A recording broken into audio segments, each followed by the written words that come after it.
And we are live.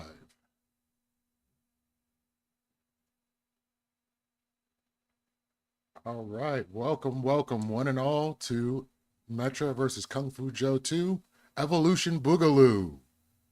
I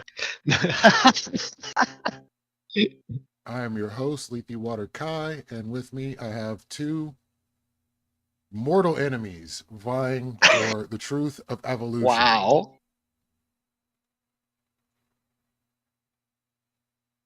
So if you'd like to go ahead and introduce yourself, as if anybody doesn't know who you are. Go ahead, Metra. You go first. I'm Metra. I troll around Whitcourt and have a good time talking to people and debating people. It's about it. Not too much to me. Epic. Right. That is epic. Let's go. And Joe. Yes, sir. I am KungFuJoe, humble fighting game streamer, but I like to also splash around in the debate world. Hey, look what I can do. Someone basically fed Andrew Wilson after midnight and poured some water on him, and I sprang out of his ass. So here I am. That's a Gremlins reference for you Zoomers. And yet another example of evolution at work. Let's go. All right. So is there a prompt or anything in specific that we are working with today? Yeah, so tonight we're not doing evolution. We're actually doing theism or atheism. Which one kind of makes more logical sense? Ooh, I like it. All right. Yep, I totally trust you as the moderator here, Leafy, even though it might give you PTSD from your last talk with Jim Bob. Probably will. So who would like to have the opening statement? I'll let Metra go ahead and go first because I don't know the entirety of his views, so maybe that would be a good starting point. Okay. So when it comes to atheism versus theism for me, I think I land squarely on atheism as the more logical and reasonable belief to hold, or I guess lack of belief is the proper thing to hold, because typically we need some sort of reason to believe something, some sort of cause beyond, ideally, just you were kind of told it. I think that when we're making an affirmative claim, there needs to be something to back that up. It can't just be circular. It can't just be asserted as is. It's fine to kind of like theorize about something and maybe think of what might be, but to then say that there's belief in that, you might be leaning into the faith rather than belief. All right. Okay.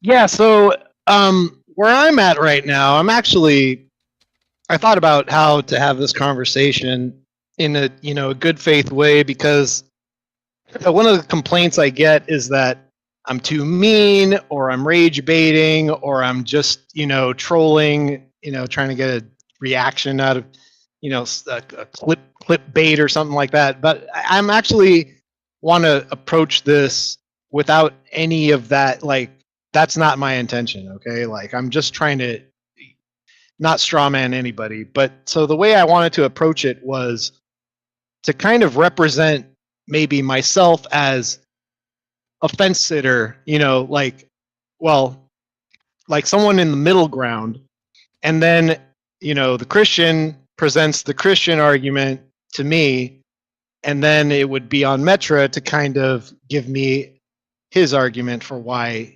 maybe his worldview is more sound than the Christian. So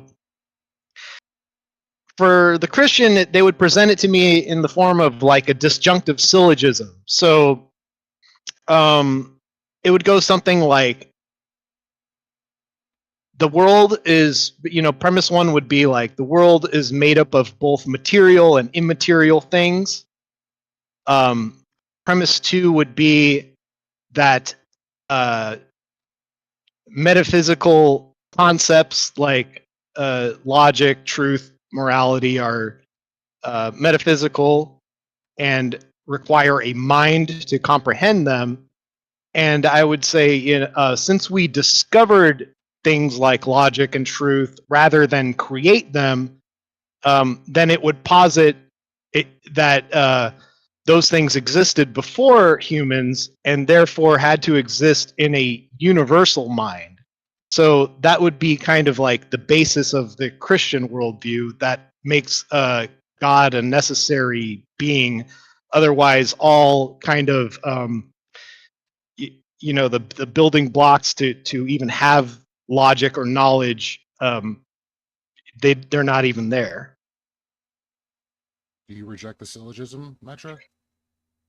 I wanted one quick clarification. When you say metaphysical concepts are metaphysical, I feel like you just misspoke there. Could you say that in a different way? So I was saying is that the world is, reality is made up of things that are both material and and immaterial. immaterial, right? So something that is metaphysical would be immaterial. Could you give me an example of, like, if you're asserting there's the material, I could be like, yeah, there's a rock right in front of me. Rocks exist. Material exists. What's an example of immaterial, something that exists? I would say like the laws of logic. The laws of logic. How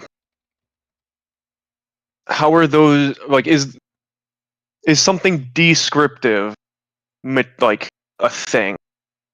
Like if I say 2 + 2 = 4, because, like, is that a thing that exists in the universe, or is that a descriptive concept that we generated to help navigate the world? It's a descriptor. So basically, it's kind of like the language we use to describe what we mean when we say 2 + 2 = 4. We have 2 represents a value, and that value can be something physical, right? Like I could have 2 pencils, and but you're not going to find the value 2 anywhere in those 2 pencils. The value 2 is made up from the language that we use to kind of identify the logic, which is numerical in this case. So you won't find the number 2 anywhere within the pencils, even though that's the physical world. The value of what we call 2 is metaphysical in our mind. Yeah, so I would take issue with that framework of the immaterial being an actual thing or existing. Okay. But one place my brain goes is like colors, the color spectrum, like red or blue. We think, oh, something red exists. The concept of red exists. But realistically, it's a photon vibrating at a different frequency. So red itself doesn't exist. It's all just photons moving in a different way. So even though we created the concept of red, red doesn't exist. So I understand what you're saying, but the red is just a descriptor of reality. So we're trying to make sense of the world, right? So the way our eyes are made, we're able to comprehend a color spectrum, right? And it is there is utility within identifying different colors. So we use language to identify the colors that we see in reality. Yes. Which doesn't make it something that the world is made of. That's simply a means of communication. I know. But I'm saying the concept is found in the colors. It's in the mind. It's immaterial. That is more so pattern recognition, rather than evidence of that thing existing. So like a computer has memory. We can instill on it something to remember based on ones and zeros and just inscribing those bits on it. But that doesn't mean that what it is remembering exists. If a computer is identifying a pattern in a set, the computer's not cognizant. There's nothing like existing within its cognition per se. You're using all these different terms to identify the thing that you say doesn't exist or can't be identified. Like patterns. You just said patterns right now, right? Where's the concept patterns? So it's neural firing, electricity firing through your neuron. And then it fires in a cyclical way, or it chunks, and that provides for the same thing to show up. So what's a good example? Would you say this is actually a funny one? Would you say water and agua are the same like concept?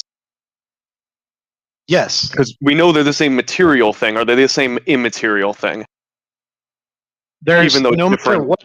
Yeah, no, I understand what you're saying. That's just like I said earlier, we use language to identify something that's concrete, right? So it's like we could change languages no matter what language you go to. 2 is always going to mean this many. They're going to have a word that represents 2, right? Like no matter what language is it. Yeah. So like a numerical value. A numerical value is like a metaphysical concept. Are you conflating metaphysical with abstract? Because 2 is an abstract, and it's an abstraction of its account.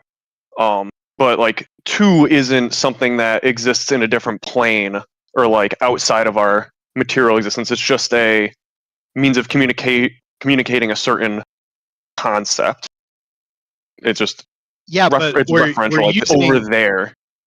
I understand, but we're using metaphysical concepts to describe the value of what 2 is.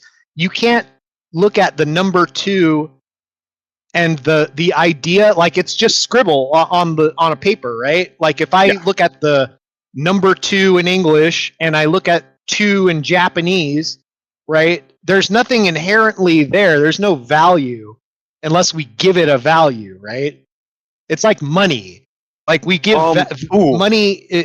We give money a value, right? We all kind of mutually agree that a $5 bill is worth the quantity $5. It's a metaphysical concept. That the value 5 is nowhere in the dollar. Like you can look in the dollar, on the dollar, you won't find the value 5. I hear what you're saying. I think you do a disservice to the concept of the metaphysical by allowing it to describe something as simple as abstract concepts. So what's abstract about it? The fact that it's not a material thing. Like it's a conceptualization of something. So that's where it's interesting because it doesn't exist. It doesn't exist. So numbers don't exist? So like think about drawing on a 3D model on a computer. Does that 3D model exist even though it's a representation of a box? If you do a 3D model of a box, does that box exist? What is a computer? A computer is something that our mind models, right? So like before the computer was ever created, what was it? It was in here. It was a metaphysical concept. There was no material computer, right? We had to build it from out of our brains. It went from metaphysical to a physical concept. Get out of here, cat. Oh, let me chase my cat out of here. The cat owns the place. Look, the cat gets enough of my attention. It needs to give me a break for a little bit. Have you heard of people, the phenomenon that some people can think in words and other people think in pictures? And if you poll different people or survey different people, the level of detail by which they could picture an apple varies. I mean, those are all metaphysical concepts. So some right? people Like, can't that's all even picture an happening in their apple. brain. Some people can't even picture an apple. It's just the word. And then other people, you get kind of like a little stick 2D diagram. And then other people actually picture the memory of an apple that they've seen in real life, and everywhere in between. What are you saying? That if you show someone an apple, they still won't get it, or what do you mean? Well, it's the fact that like what people can abstract in their brains, what people can model in their brains in their abstract conscious space, isn't static. It isn't uniform. It's physically limited. What do you mean? Can't, like, so you can't teach someone who thinks in words to picture an apple. It's just not something you can teach them. You mean if they've never seen an apple before? Oh no, if they've seen apples, yeah. They've seen an apple, everyday, but if you tell them, they report that they cannot picture an apple in their brain. Okay. And is that normal, or is it considered abnormal? Is that like an abnormal condition? I don't know if one is more common than the other. I just know that there have been reports of like surveys done, and that has been a described phenomenon, a self-reported phenomenon. So are those people unable to engage with the metaphysical? So I would say that people that have some kind of brain disorders, that kind of is obviously going to make a difference, right? Like a retarded person. Yep. I could not really explain metaphysical concepts to them, but the thing is that the case I'm making is for like average, sane, like normal working brains, right? So you would say that we all have.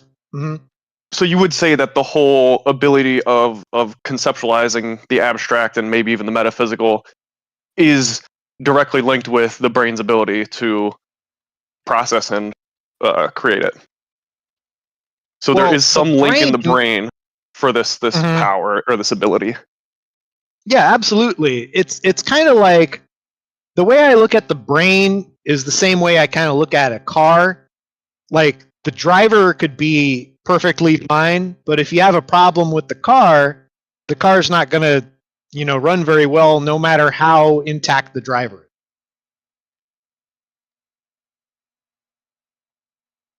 is. So the where I'm going with it is like linking the idea of this abstract space that you call the metaphysical, where the brain is performing operations. It is an emergent property of the brain itself and the power, the function of the brain. So if you hinder the brain, it won't be able to perform that function of abstraction. It's not like there is a metaphysical that we tap into. It is just a property of the brain operating as its. So what I'm saying is, if you have a normally operating brain, then you're going to kind of automatically understand the laws of logic. Like my kids, I didn't need to teach my kids the laws of logic. They just kind of like inherently got it as their brains developed, and then you teach them language so they could identify what they're already evaluating. Ooh, language is a good one. Language would be considered like a metaphysical concept for you, right? Yeah, it's kind of like, I guess you could say it's like math, Math is a metaphysical concept. Is there a rough age range where you lose the ability to learn math efficiently? So we do have, I forget when brain deterioration happens. I think it's maybe around 40, something like that. But it's kind of like part of our natural cycle is that, we have like a build up, and then we hit kind of like our prime, and then we kind of slowly go downhill. Why does language cap out around like 13 or 12? After which it becomes incredibly difficult to acquire new language. Um, well, I guess there's some kind of difference in elasticity that Plasticity of the brain. is yeah, it's like limited. You know, you have a kind of a limited time frame for. So if you know, recognize that picking up these concepts such as language, these metaphysical concepts as you put them, is a direct result of the brain's function to map these concepts onto itself and then quote unquote regurgitate these concepts back. So like learning a new language, being able to map that concept, that metaphysical concept, it's limited based on the brain's ability to perform, the brain's ability to encode that data. Yeah, that's part of my that's part of my worldview is that if you have like a normally working brain, you're going to understand the laws of logic. So how is any of this not just material? It's directly linked to the brain. It's based on the age and the development of the brain. And there's a clear regression as the physical regresses. Yeah. Where do you add on that immaterial? So I think it would help more for me to ask you, like, how do you account for logic? It's logic, a truth. descriptive. Yeah, it's a descriptive process. So we kind of the origin of logic. So like, I mean, so let me go through let me go through the syllogism again, and then I'll let you kind of like pick your spot, like where you want to critique it. So, like the premise one is logic. Do you hold logic to be universal, unchanging, and it is something that is discovered by humans, not something that humans created? No. No, you think humans created logic? Yes. In the same way that we created math. Well, but math is a byproduct of logic. Math is downstream from logic. So you could, I feel like it, at least intuitively, it would have been easier to figure out counting things and using that in a pre-communication era or way ancient times would be to draw a formal. Yeah, you need logical reasoning in order to use math. You need, like, one has to come downstream from the other. So what I'm asking you is, if we just discovered it, I'm sorry, not discovered it. If we just made it, created and refined it. Yeah, if we created and refined it, would it be more centralized, like a religion, and not something that's like universal? I think if logic was a defined thing that was uniform and clean per se, wouldn't be so. The human mind wouldn't be so subject and so welcoming to fallacious. Okay, hold on. Let me try this. Do you believe in absolute truth, like truth is objective?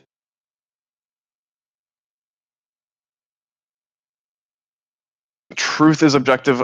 In the context you're probably talking about it, yes.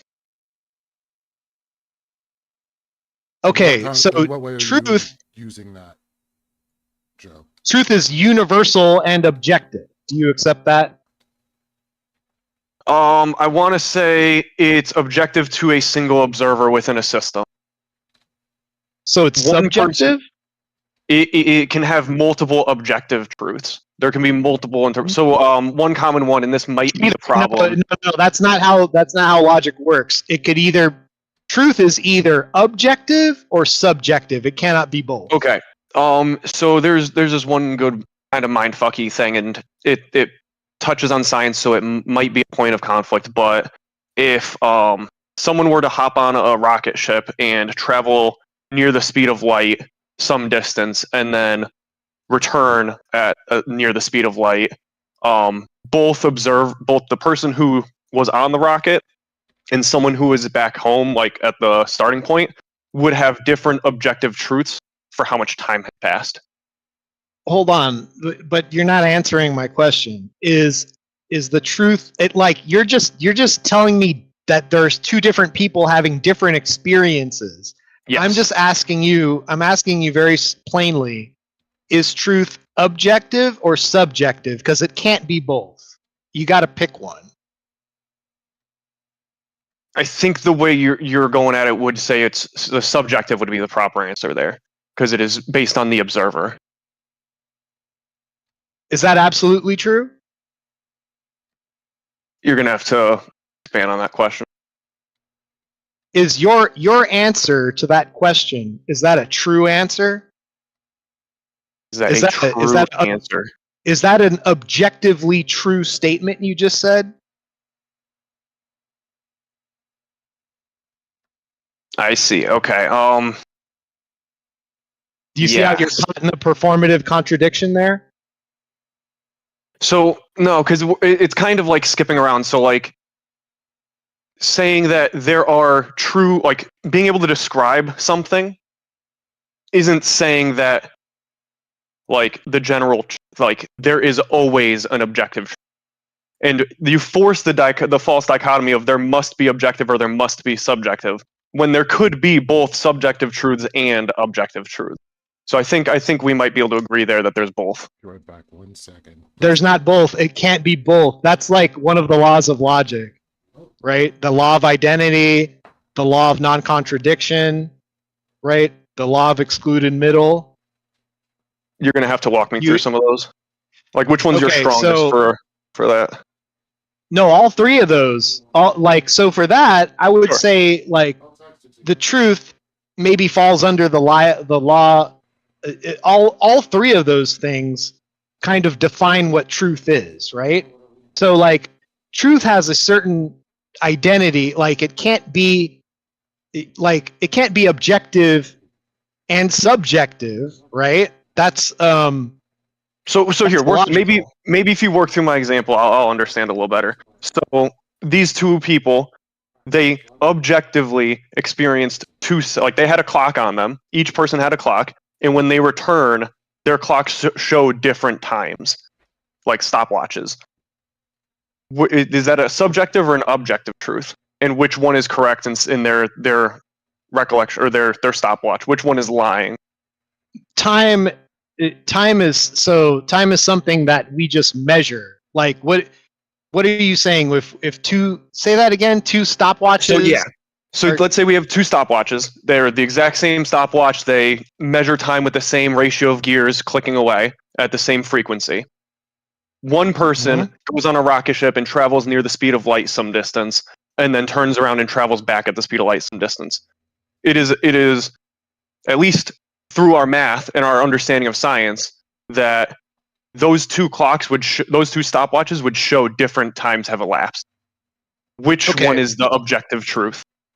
It's like, so time is one of those things that mankind we put a measure on it because we're kind of aware of our own mortality, right? So no. This is the physical clicking of a clock, like gears. Yeah, right. So like if right now where I am, it's like 6:32 p.m. and right now where you are, it's a different time, right? Yep. But we're in different time zones. So is your time zone fake and mine is true? This is different though. So I'm talking about the passage of time. And like I say 12 seconds have passed, but you say 10 seconds have passed. And it's not even us saying it, it's we experience that time. You're actually older than me. Your cells have replicated more than mine. Your stopwatch has moved more than mine. Okay, am I right? Like environments. So explain to me how objective truth is truth like the amount of time that passed. My truth is that 10 seconds have passed. Your truth is that 12 seconds have passed. Is that subjective or objective? It's still moving. Like it's still moving. Like for each of us, like time is not the same thing as what I'm talking about, which is metaphysical, right? Well, time is a metaphysical concept in your view. it's a concept, but how we like where we are in the world and how time is affecting us is relative. Yes, relative, which means Yes, correct. it's subjective. But yeah, right. But truth, right? Truth, laws of logic, those things are not relative. They're objective. So I'm trying to tell you, like earlier, like Well, I you can asked you, say is it's there anything? objective, Hold on. but we're getting there. Let's try to listen to each other and let each other finish our speeches Yeah. so that we can actually kind of engage with what we're saying, right? So what I'm trying to say is that, look, I just showed you plainly, right?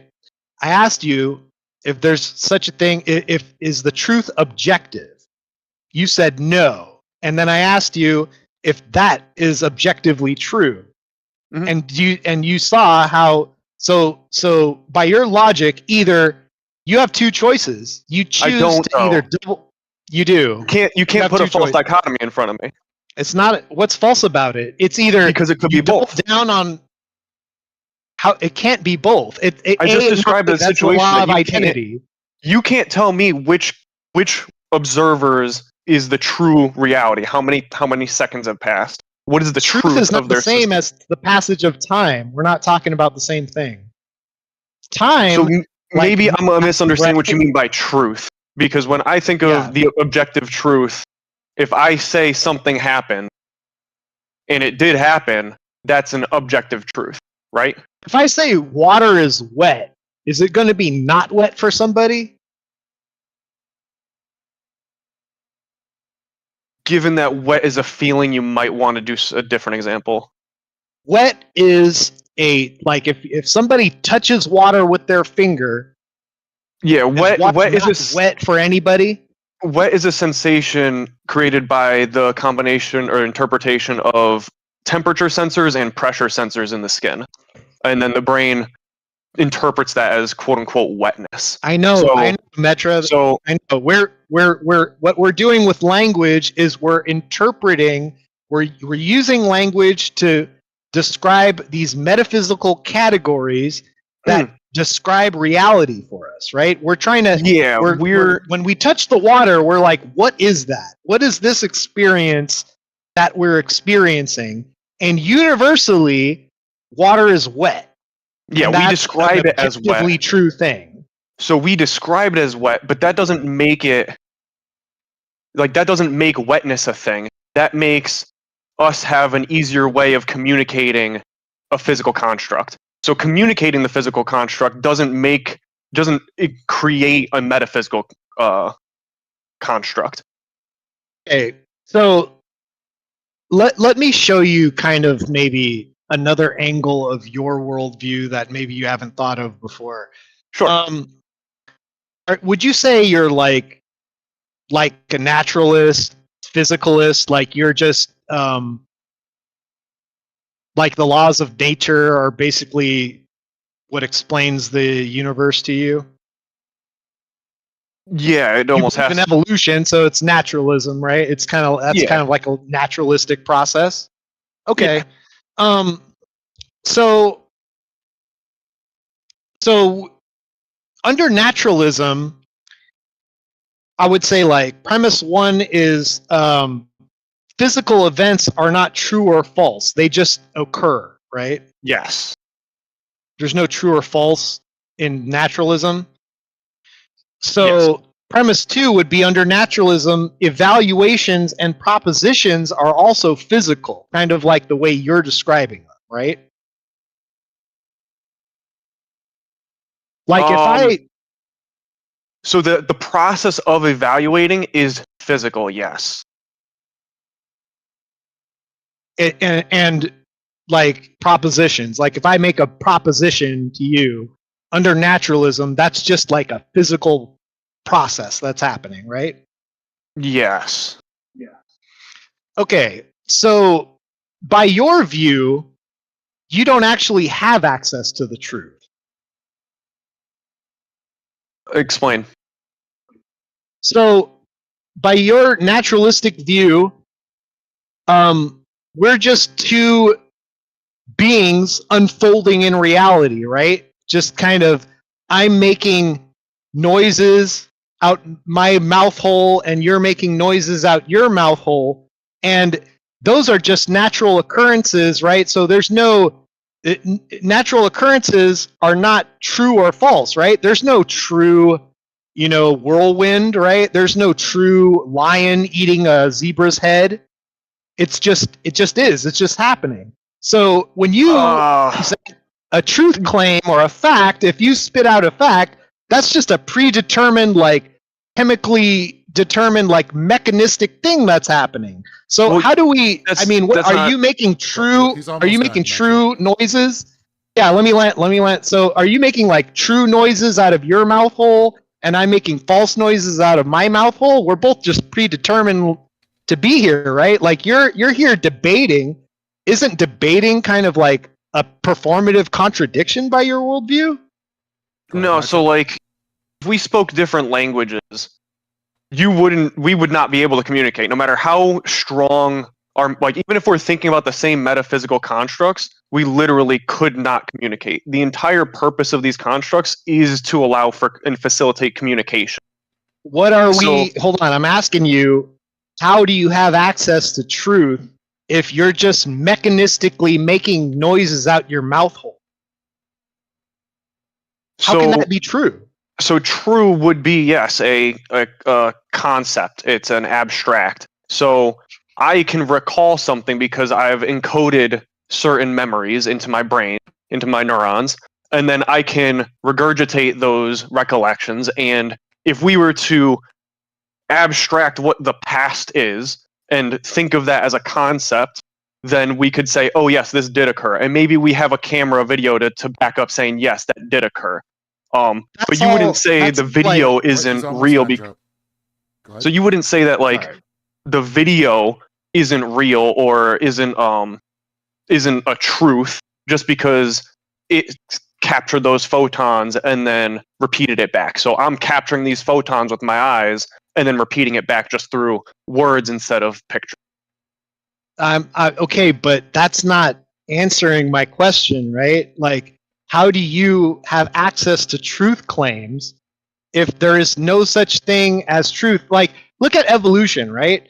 Does evolution, would you say it's geared towards survival? Survival and successful procreation of a species? Saying it's geared towards is a communication. So it just is that way because if something reproduces, its genetics continue, so it must be quote unquote geared towards survival because only the ones that survive can continue.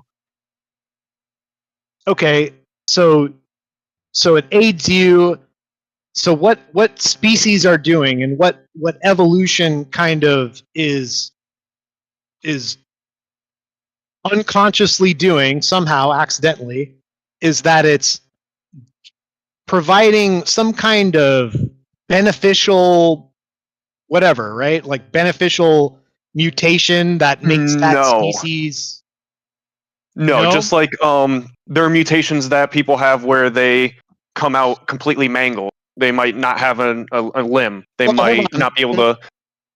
So like mutations aren't necessarily good or bad. It's just when they happen over and over, reproduction only allows for those which are beneficial or neutral to really persist over a great period of time. I'm not saying good or bad. I'm saying, does evolution provide any kind of like benefits for like a species? Like it rewards behaviors, right?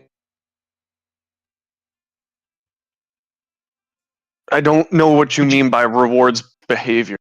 That doesn't make sense because it's a process. It just occurs almost like if you like gravity is a process. It doesn't reward bringing things towards things of greater mass. It just is. Mm-hmm. And if a rock falls, or the water system is a good one. Like the water cycle doesn't drive, doesn't have intent, doesn't have purpose. It just is. Heat causes water to evaporate, causes water, like then it cools, causes it to condense into clouds, and then it gets too dense for the physics to hold it together, and then it rains, and then rinse repeat. Okay, but what I'm asking you, I guess, is that what is it like? Do we don't grade, like we don't look at a species and say like that's a successful species? Like we don't assign any kind of like value. So yeah, we can to evaluate how well, right, evaluate. But we would be right? setting our metrics, and we would be doing our best to kind of determine what those metrics ought to be. And we could be wrong. Mhm. We could only have a limited scope. I want to say one common one is with hunting wildlife. Yeah. We can overhunt and then destroy an ecosystem and harm ourselves. Would you say evolution was bad in giving us the ability to hunt? No, it's just kind of how it is. Yeah.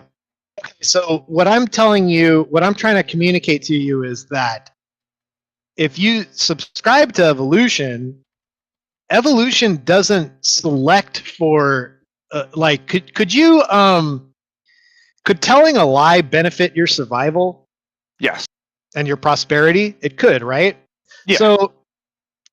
So that means by your standard, I don't actually have to trust you or listen to you, right? Because Yep.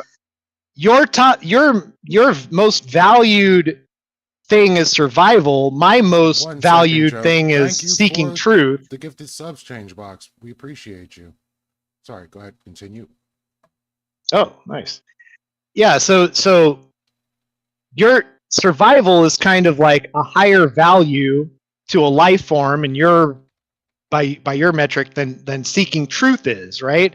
So why would I trust somebody whose number one like most important thing is survival if we're trying to have a discussion about truth claims? Well, I would argue that the opposing side is almost worse in that its total value is success in something beyond the current, like beyond life. So you're appealing to an afterlife that we don't know exists or have nothing to point to for it, and saying, actually, you should act this way in service of something that we can't even evidence. That's an assertion. Whereas I'm saying you should act like, I'm not even saying you should act in this way, but you will act in this way because that is how our current world operates. Is that true? Is that true? That is Is it true what you the just best told way me? I can articulate it. I mean, I accept that there are both subjective and objective truths. So saying like maybe it's There's true, no I would think it's true. All right, you gotta hold on. That's A and not A, right? It's like, can a truth be a lie? That's a fallacy, right? No, I bring you back to the how many seconds have passed. Neither of them are lying. Neither of them are, but both of them are true and wrong. Hold on. Time is physical. I'm talking about metaphysical. Well, how many seconds have passed is metaphysical world. Yeah, but time in my is world it's physical. Yes. Time is actually happening. Where the sun is rising and going down every day. Our bodies are aging. Time is like physically happening. Yeah, and I would say that abstraction, like our thinking of words and grouping of objects, is actually happening in that same way. It is electricity firing in your brain. It is transmitters passing through your brain, and that's what's actually happening when you conceive of something. And that brain limitation is why some people can abstract deeper concepts more than others. That's why men can. That's why men can manipulate an object in their brain more effectively than women can. Right, because that concept is metaphysical. If you cut open somebody's brain, where is the day? The concept of a day. Where is that in the physical world? It's not there. I mean, if we do that or at least we try to do that using MRIs and I think it's EKGs or EEGs, where we're trying to map where certain concepts are when they process in the brain. So like when you hear music or when you think of music, you recall music, certain sectors of the brain light up and start eating sugar and consuming and acting. So if that happens over and over, you can't just say it is something outside of this plane of reality. It's immaterial. it is the material that we just then use in a communication manner. Hold on, music was a terrible example because you need to use your brain to create music. The music begins here before you actually put it on notes and paper and then put it into sound. What do you mean? Can a deaf person think of music if they've never heard sound? Wasn't Beethoven deaf? He became deaf. He listened. He had hearing. Became deaf. Yeah, sure. Like I said, like any change in how we perceive reality, you need to run to a dysfunction in order to say, "Hey, look over." But what about no. You appealed to a deaf guy that made music, not knowing that he had already been able to interpret in sound. So if you have a genuinely deaf from birth person to reference, I welcome it. But no, I'm saying yes. If you don't have the faculty to hear sound, right, then you can't. If you got the thing that you can't generate that physical, right? Sound is physically traveling through sound waves. That's physical. That's not metaphysical. So, what you consider to be metaphysical is electricity. No, what I consider to be metaphysical are the notes that the person put on the paper before it became a song, before it became a physical thing, which is sound waves. No. Do you know how a computer? Do you know how a computer enacts logic? We program it, right? I could make a calculator. Does it use water? Does it use air? No, it uses electricity to enact logic. The whole your entire computer uses logic, ones and zeros, yes or no, to create everything you see. That's not logic is only in the human mind. Not even AI uses logic.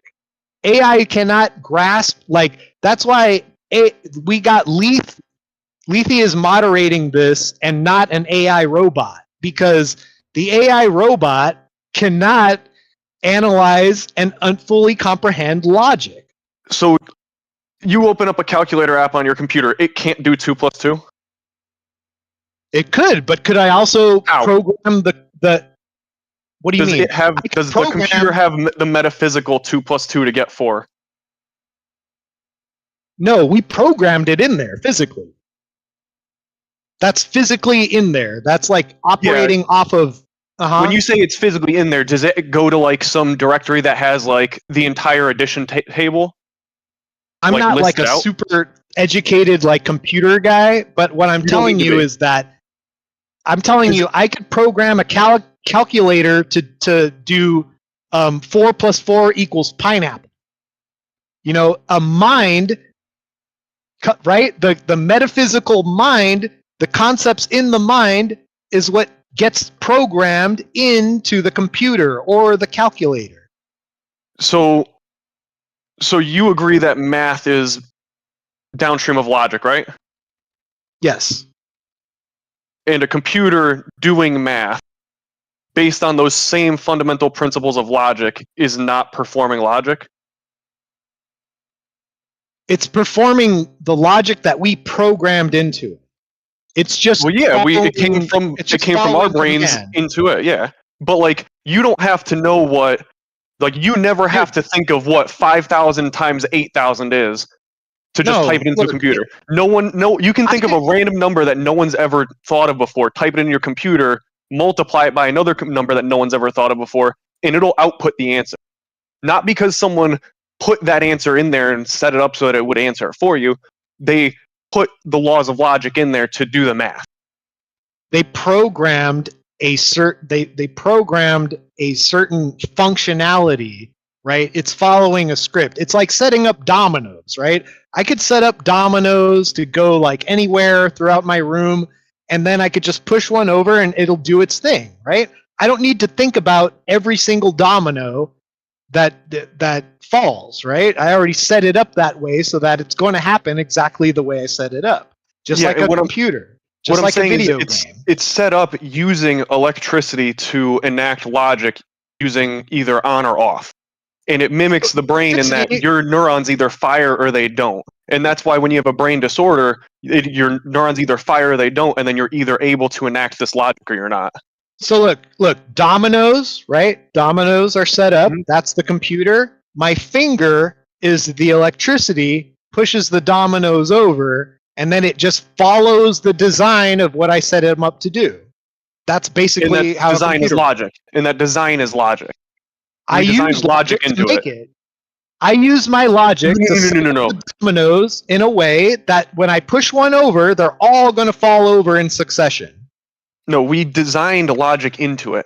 So now we gave the computer metaphysical concepts. You can't Right. the computer is not capable of using logic. I can't have a conversation with the computer where it fully understands logic. I've tried it with like ChatGPT. Wait, It has a limit. So language is logic now. Is that what you're saying? Language is downstream from logic. We use No. logic to create identifiers, and we create and agree on words, right? We make sounds out of our mouth, and then we make certain sounds mean one thing. Certain wait, sounds logic means is- two, certain sounds. You're saying logic is pattern recognition and then repeating it? Logic, there's 3 laws of logic, right? Okay. What are the 3 laws of logic? List them out for me real quick. So there's like the law of identity, the law of excluded middle, and the law of non-contradiction, right? Those are the 3 laws of logic. Truth falls under those 3 laws. You cannot have a objective truth and a subjective truth. That's impossible.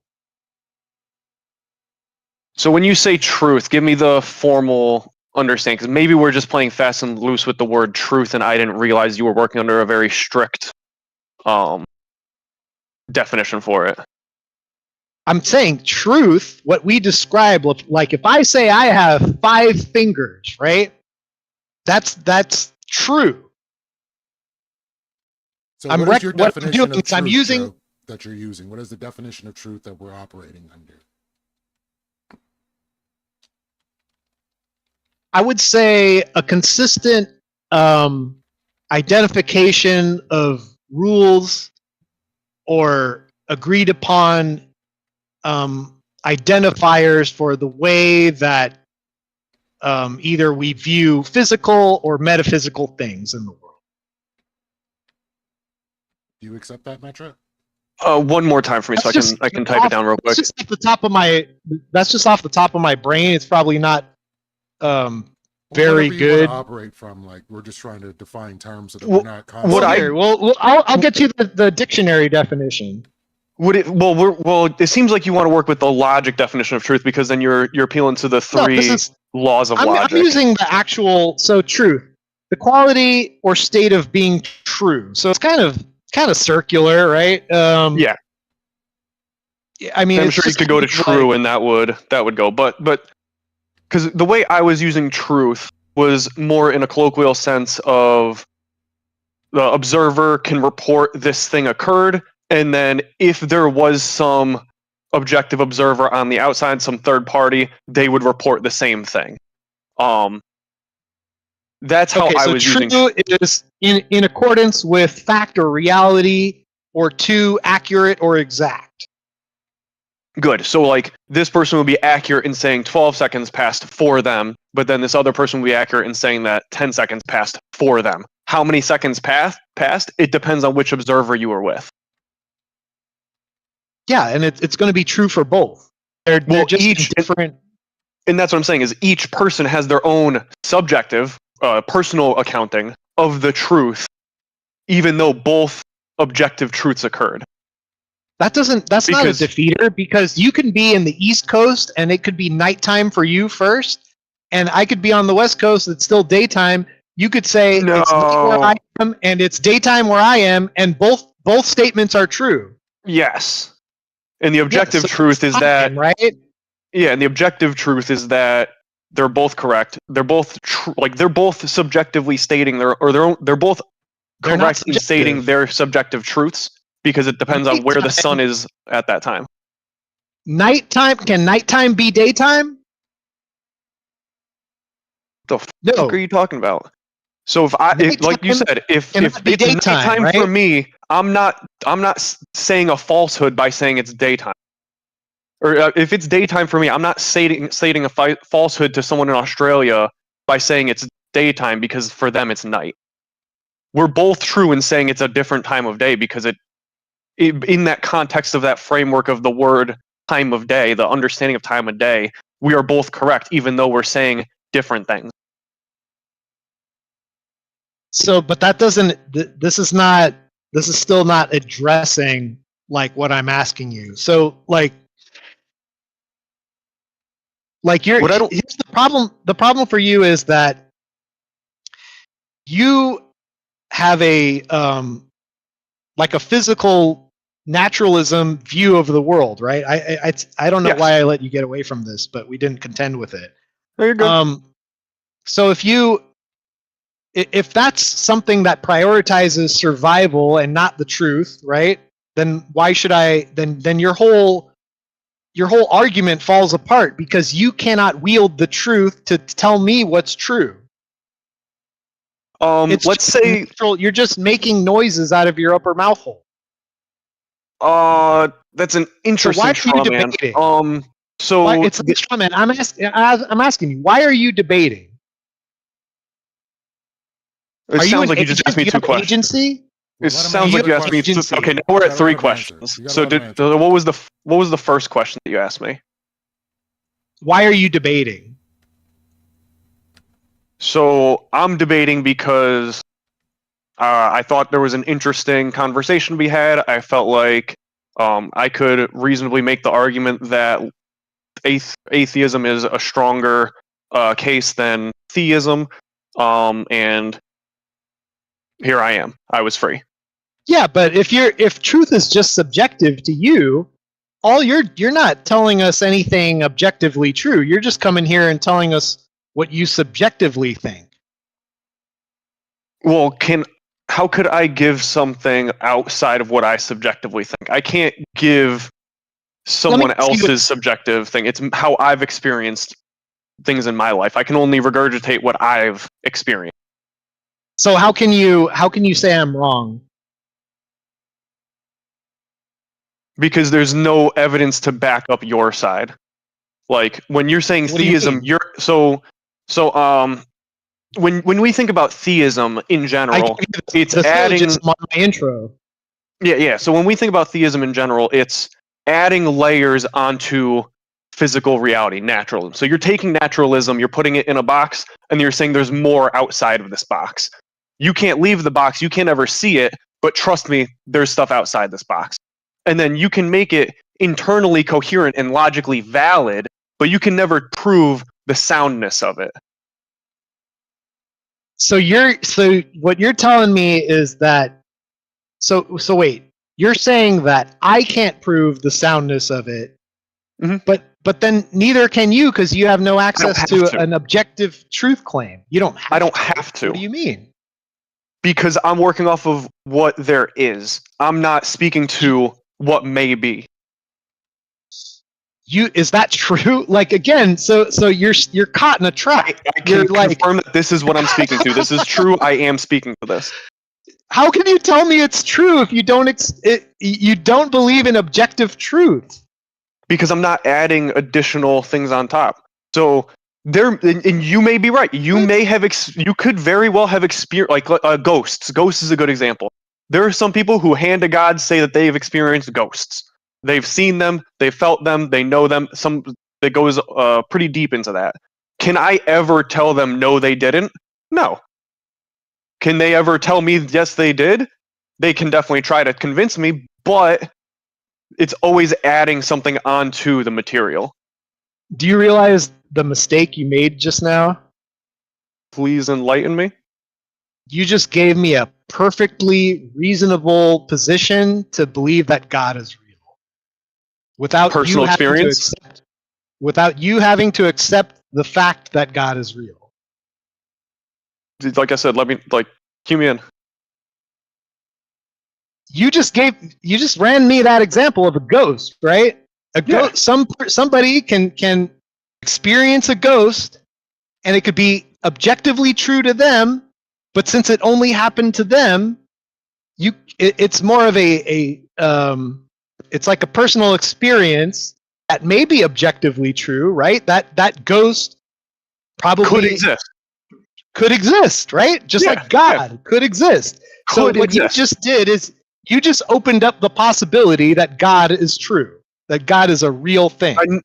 No. So, yes, That's the and end of the debate. unicorns could be true, and God could be Maybe. true. Thank you. Zeus could be true. No, But you're saying that there is reason to believe they are. right. And that's right. what I So haven't you seen just at all gave from you. it to me. You just gave it to me that it's perfectly logically possible that God is real, and there's nothing illogical about me believing in God because I've Assuming had personal that you- experiences. No, right? no.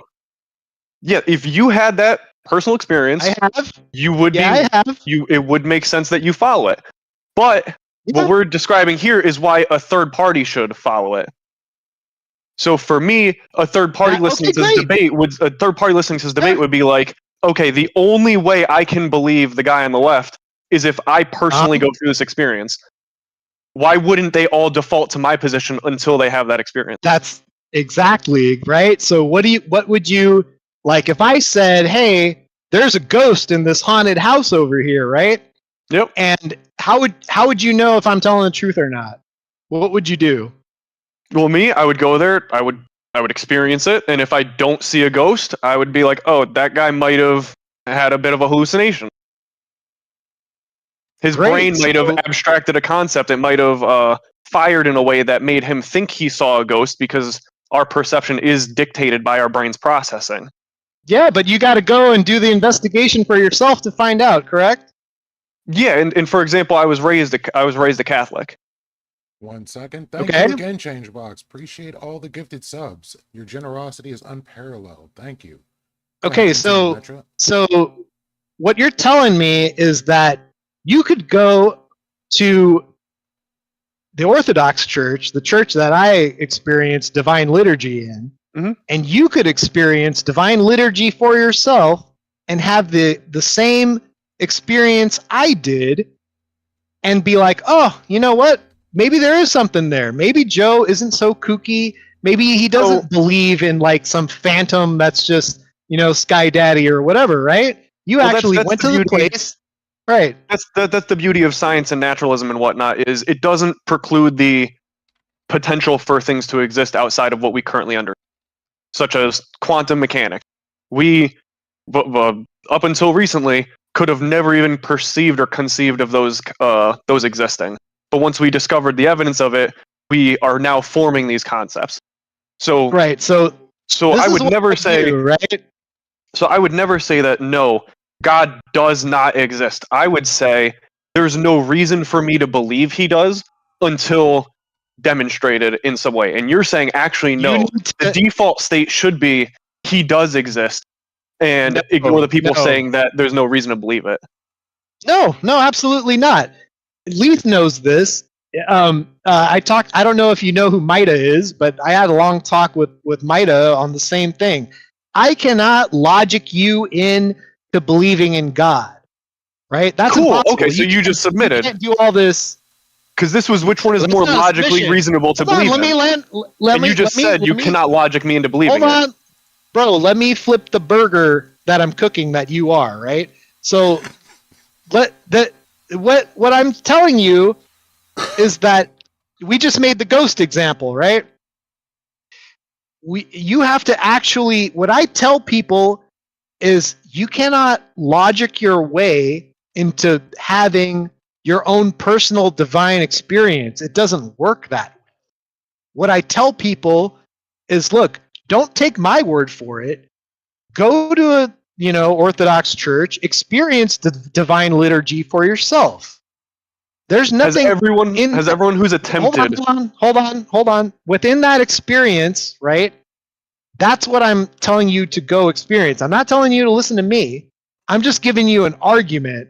My disjunctive syllogism is that led me to going to the church, right? Because just giving me the logic wasn't enough to make me a believer.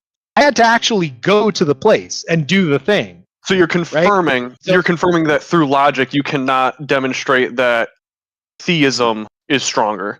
You must You have an cannot- objective experience.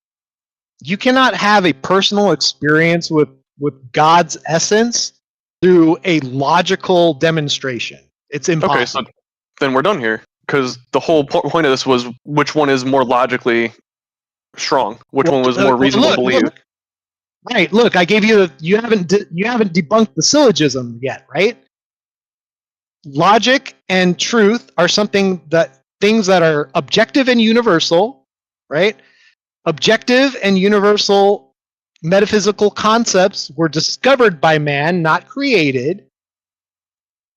Conclusion: metaphysical concepts need a mind in order to understand them, and since they predate mankind, they require a universal mind.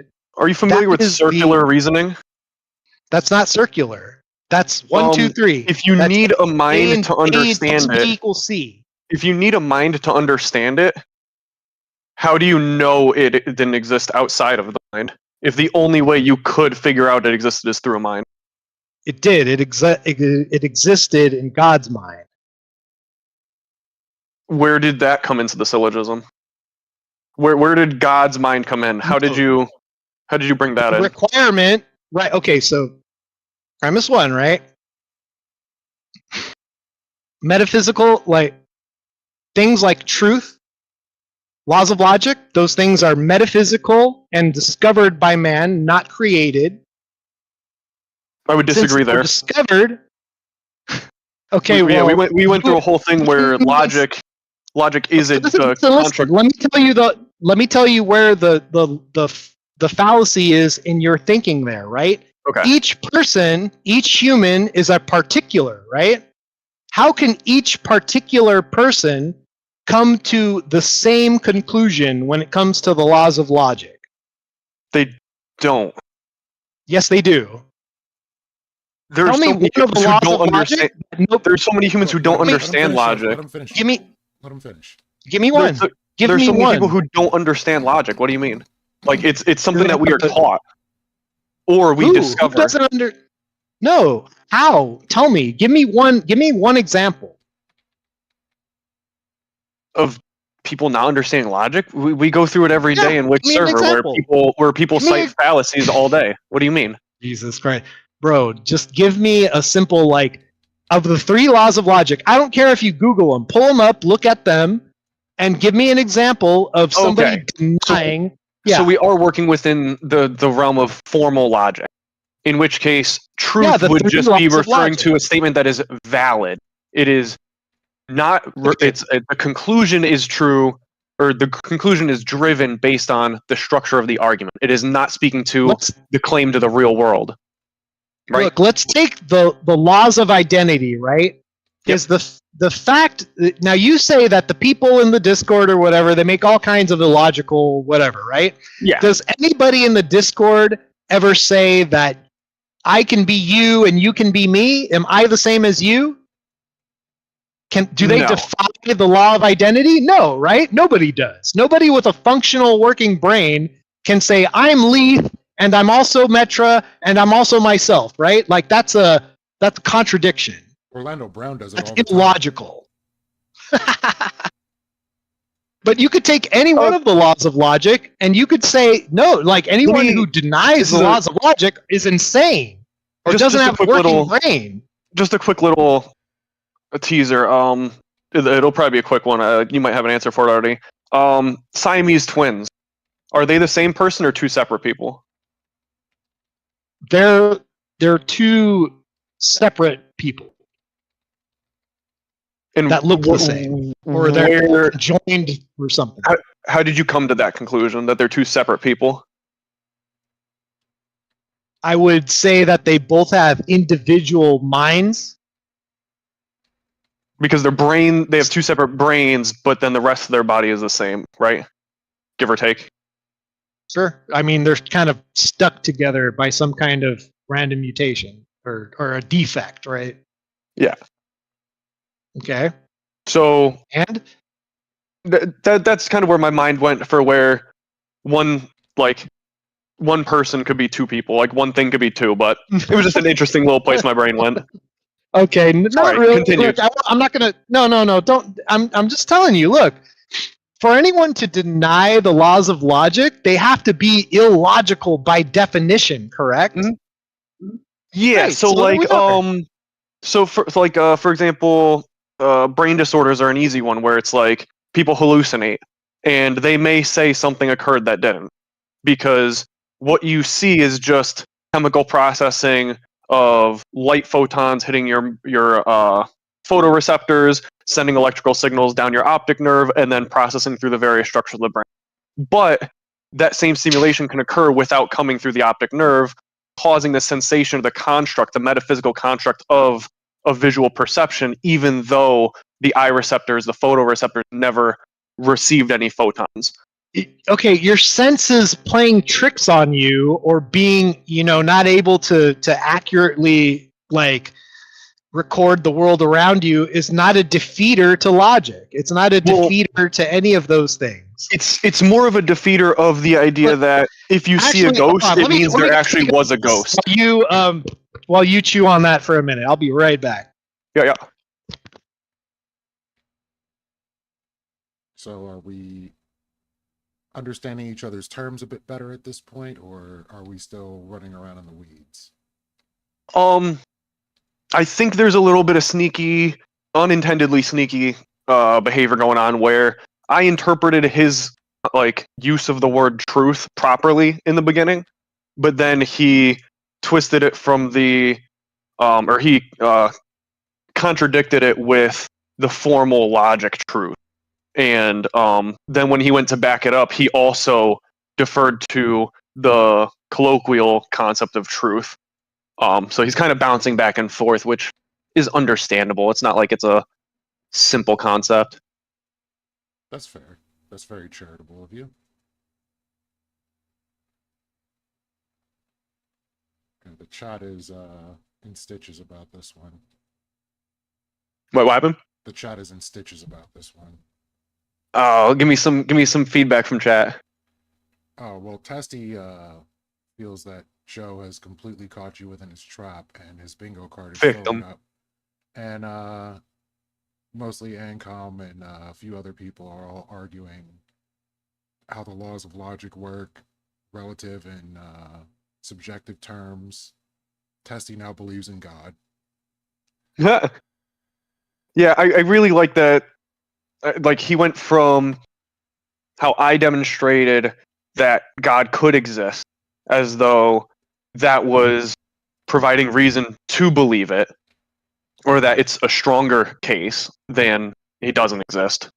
And then kind of submitted that through logic, he can't really demonstrate God, and it has to be a personal experience. And you must contend All right. with the syllogism. And away we go. Contend with the syllogism. All right. I mean, so here's the thing, Metra, is that the laws of logic are pretty concrete and pretty set, and one of the evidences for that is we never debate them, right? Do we ever debate on the law of identity or the law of excluded middle, right? No, we never have debates on those things, right?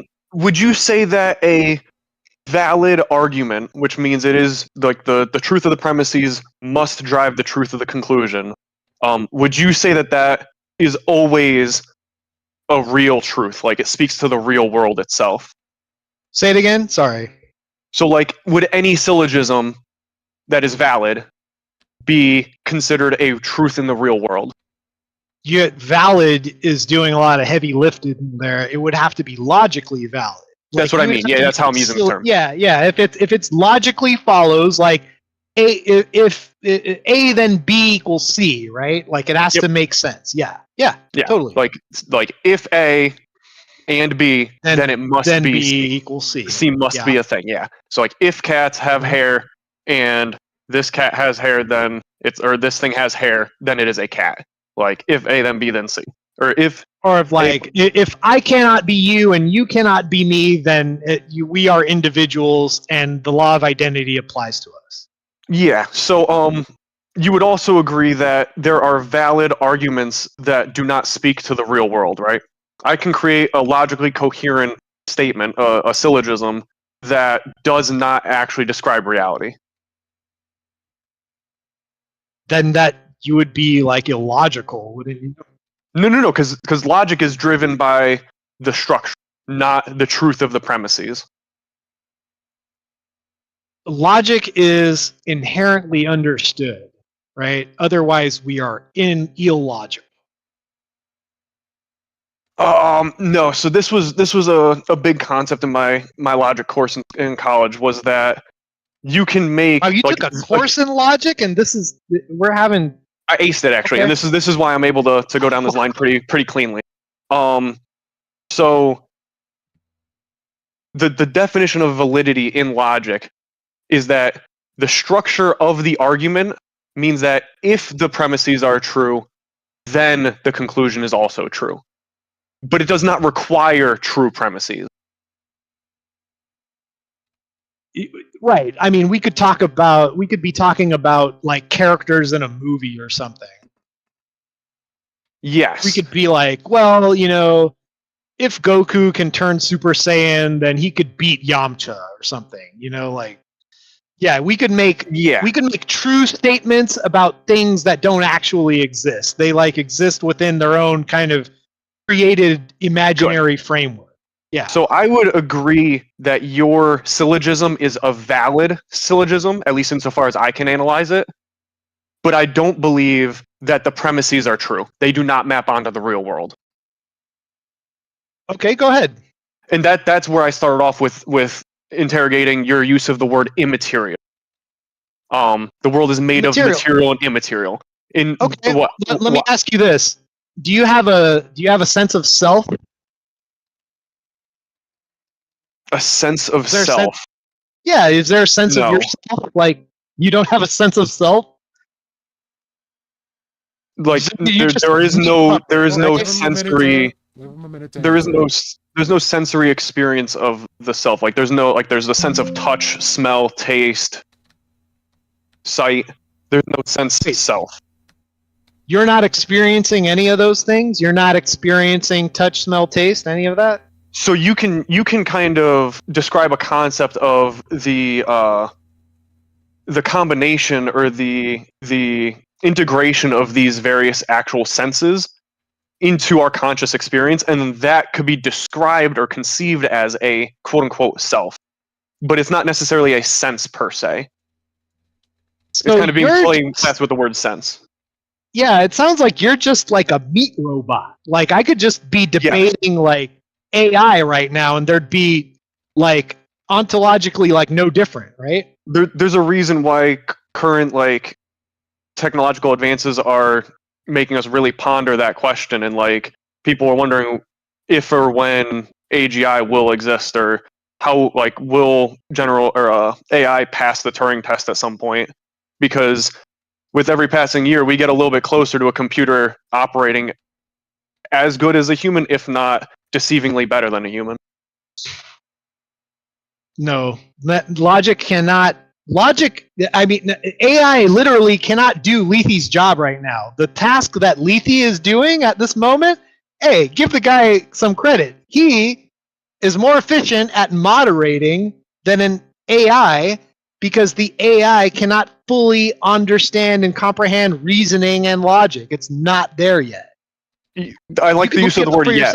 No, I really like your ending that with yet, because that drives my point. I mean, look, if you could put, I don't think it'll ever be there, but I'm just, you're welcome to that. I'll leave some, I'm being charitable, right? Maybe they could, someday fully unlock and fully unmap the human brain, but I mean, so actually, that is great. So, let's say I was to hear you say that, where you don't believe that AI could do that yet, or because it can't do it now, you don't think it. Wait, no, I need to. So you confidently believe that it cannot do something. You confidently believe that this concept does not exist. AGI can't exist. Now I'm tasked with the debate of propositioning you that actually it logically follows that it can. It's like theism. You're you're telling me through logic that this thing can exist and does exist. Meanwhile, you don't believe that AI can mimic a human brain.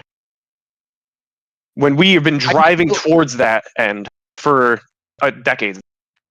The thing is that they could try as they might, but here's why I have very little faith that it'll ever be able to do that, right? Yeah.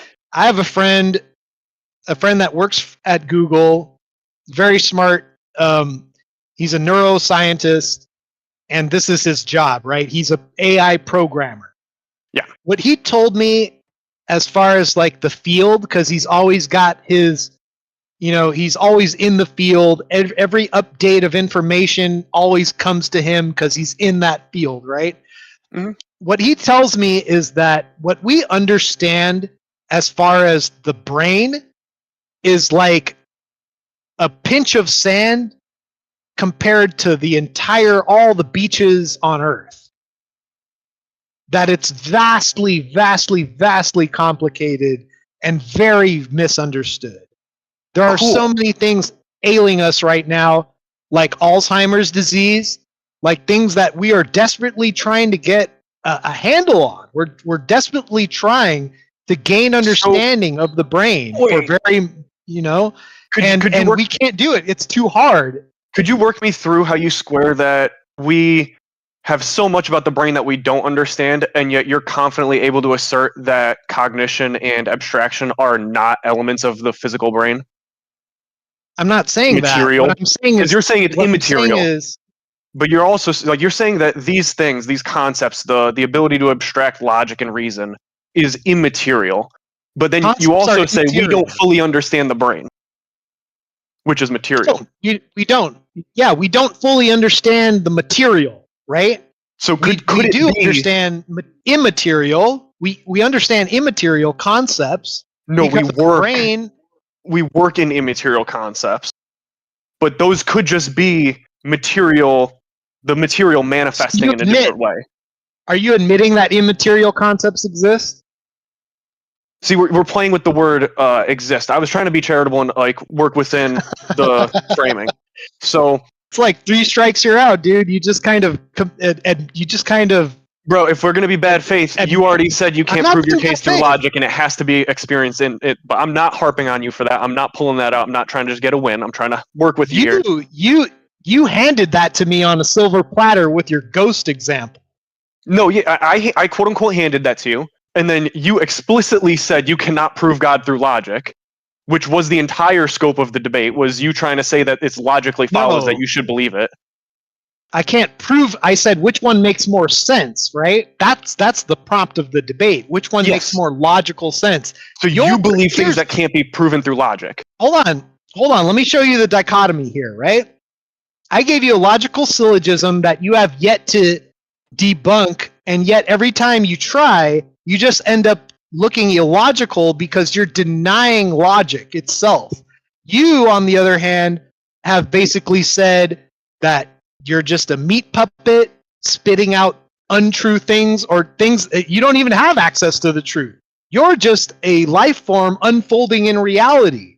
You're just doing predetermined, chemically determined or noises at me, right? That's your side of of it. And then you're presenting with me that, oh well, it's totally true that somebody could experience being haunted by a ghost and they would be unable to logically convey that to another person to where they could believe it, right? And I say, cool, that's just like God for me. So it's like... no, I wholly agree that you could just experience it and then it not be a real construct and it just be a material reaction within your brain that you perceive or you experience as a thing, a real thing, but in actuality it's a set of neurotransmitters causing electricity to fire across certain neurons that then are interpreted by your processing centers as some experience beyond the material. But you have no explanation for metaphysical concepts like a computer, right? If the computer is metaphysical now? It was before it was ever created. It began here. It began here. A song starts here. Everything starts here, and then we bring it into material. So with the songs, I feel like it was more so we heard noise and then replicated it.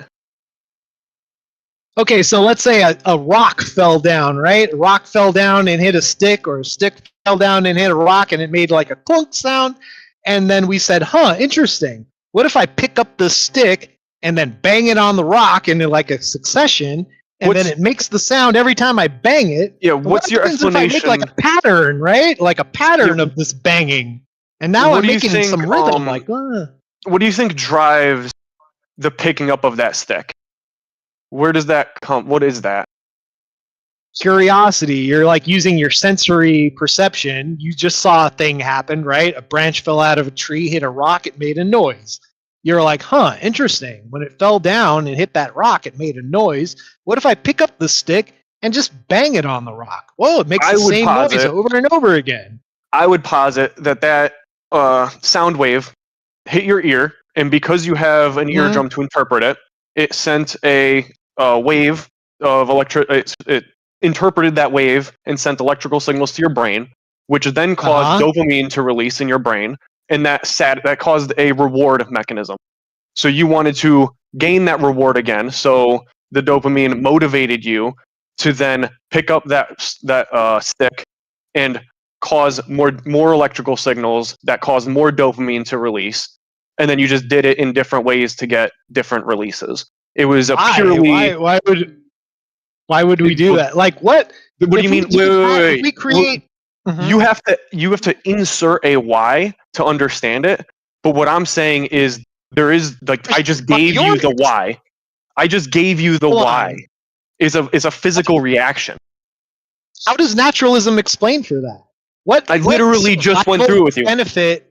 Hold on, dude. What survival benefit does banging a rock to make certain sounds that make you feel happy? What does that do for you as a species under naturalism? You can't explain that. Yes, I can. The dopamine system is a reward system, and it promotes. Okay, but why is it rewarding that? Why is it rewarding sounds, random sounds that just make you feel happy? What is that doing for you as a species? It developed. It just is. That's how it developed because that's what caused pleading. No. Okay, here's an example. Why does the water cycle exist? Why does water evaporate? That's nature. That's just how That's special pleading. By my worldview. Why does water evaporate? Science. That's just how our material world. That's how it just is. It's evaporating because it is being put under a different like you're increasing its temperature to the point where it has a physical change. Yeah, you would say that God designed those molecules so that they would evaporate at that particular temperature, right? Like God set that bar. Do you have a better explanation? It just is. There's no reason to add that layer. Occam's razor in logic dictates that we don't need to add extra layers because Metra. You can go anywhere with those extra layers. It adds. Are you familiar with canceling infinities in math? No.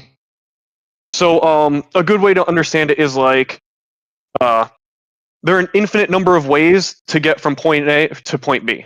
You could go up and down, you can go down and up, you can go around in a squiggly and end up. There are all these different ways to get from A to B.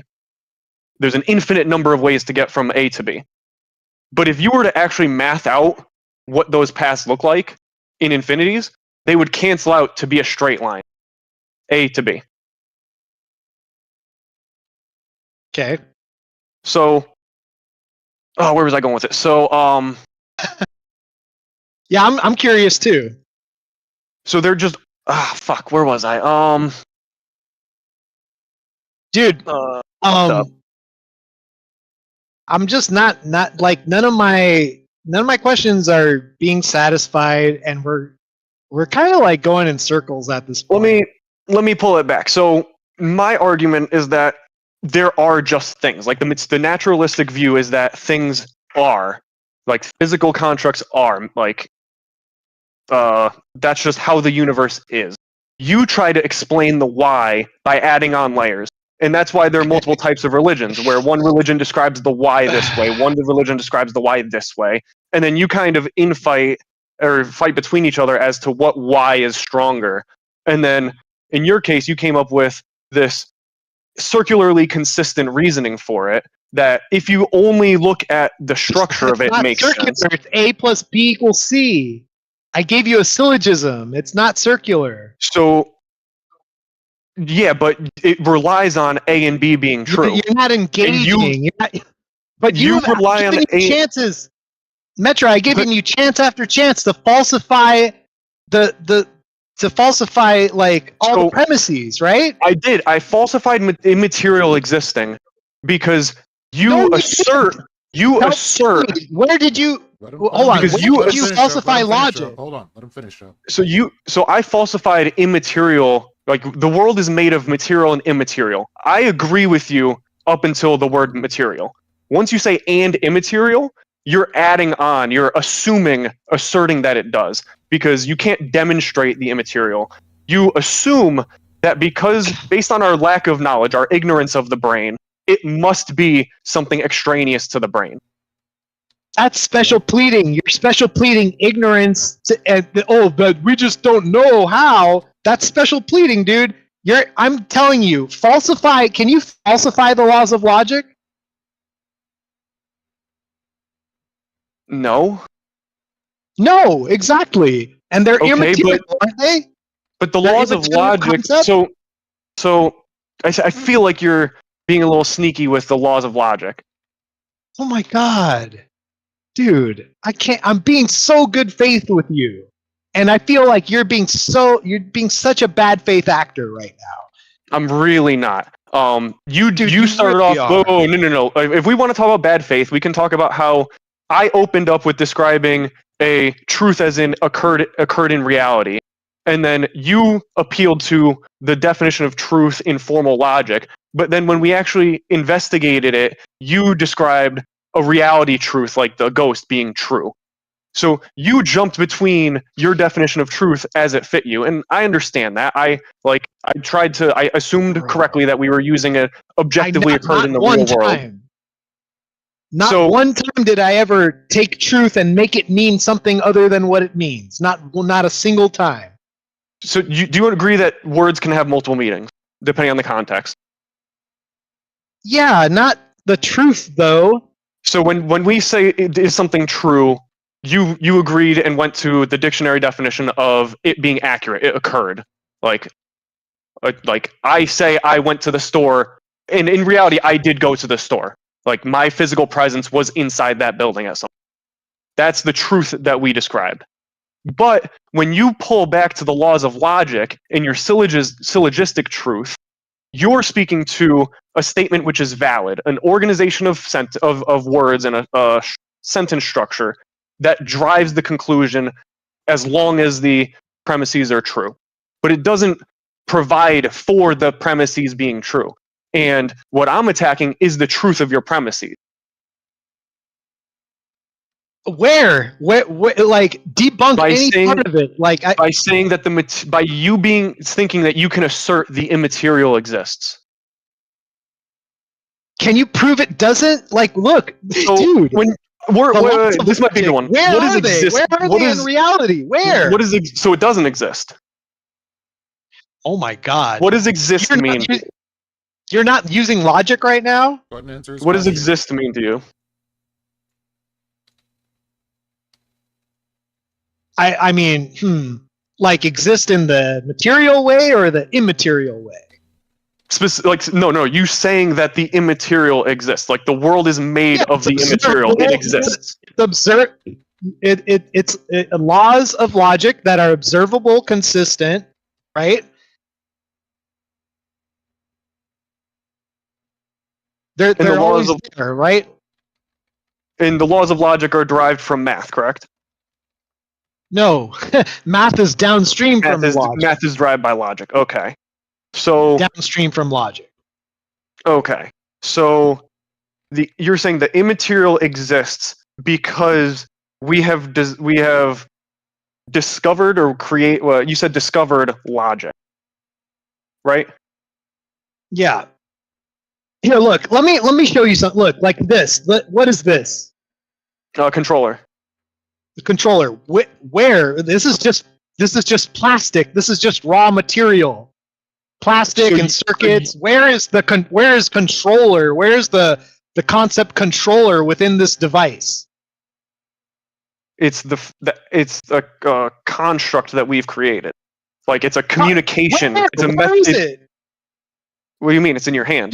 You said it's physical. So where is the concept? Where's the concept? Okay. Controller. Where is it? So it isn't a thing. It's not a thing. So there's no such. This is not a controller. No. So you're being sneaky. How do you not see Dude, this? oh my god, bro. Okay. I'm Like the word controller. The word controller is used to communicate an idea. A set of. Where is that? Where is the concept controller? Located in the thing. Let him It's answer not the in question. it. It's not. Gotta let him answer. The concept of controller is located on a set of neurons in your brain.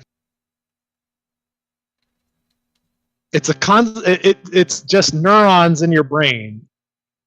Can you get brain damage in your brain? So can I cut my concept is in your brain open? The concept. So the concept is that material or immaterial? Technically, it would be material. So if you cut open my brain, controller is gonna like spill out of it. This might connect the dots. We can damage parts of the brain and make you forget things, right? I want to forget this conversation, dude. That's an interesting way to die. I get. Yeah. Oh so, my God, so dude, you're being so. No, you know what? I don't give a fuck at this point. You're being so bad faith that it's like. Am I being bad faith? I'm just gonna laugh at you, dude. So I'm gonna need you to oh my let God. him get across his point. So go ahead, Metra.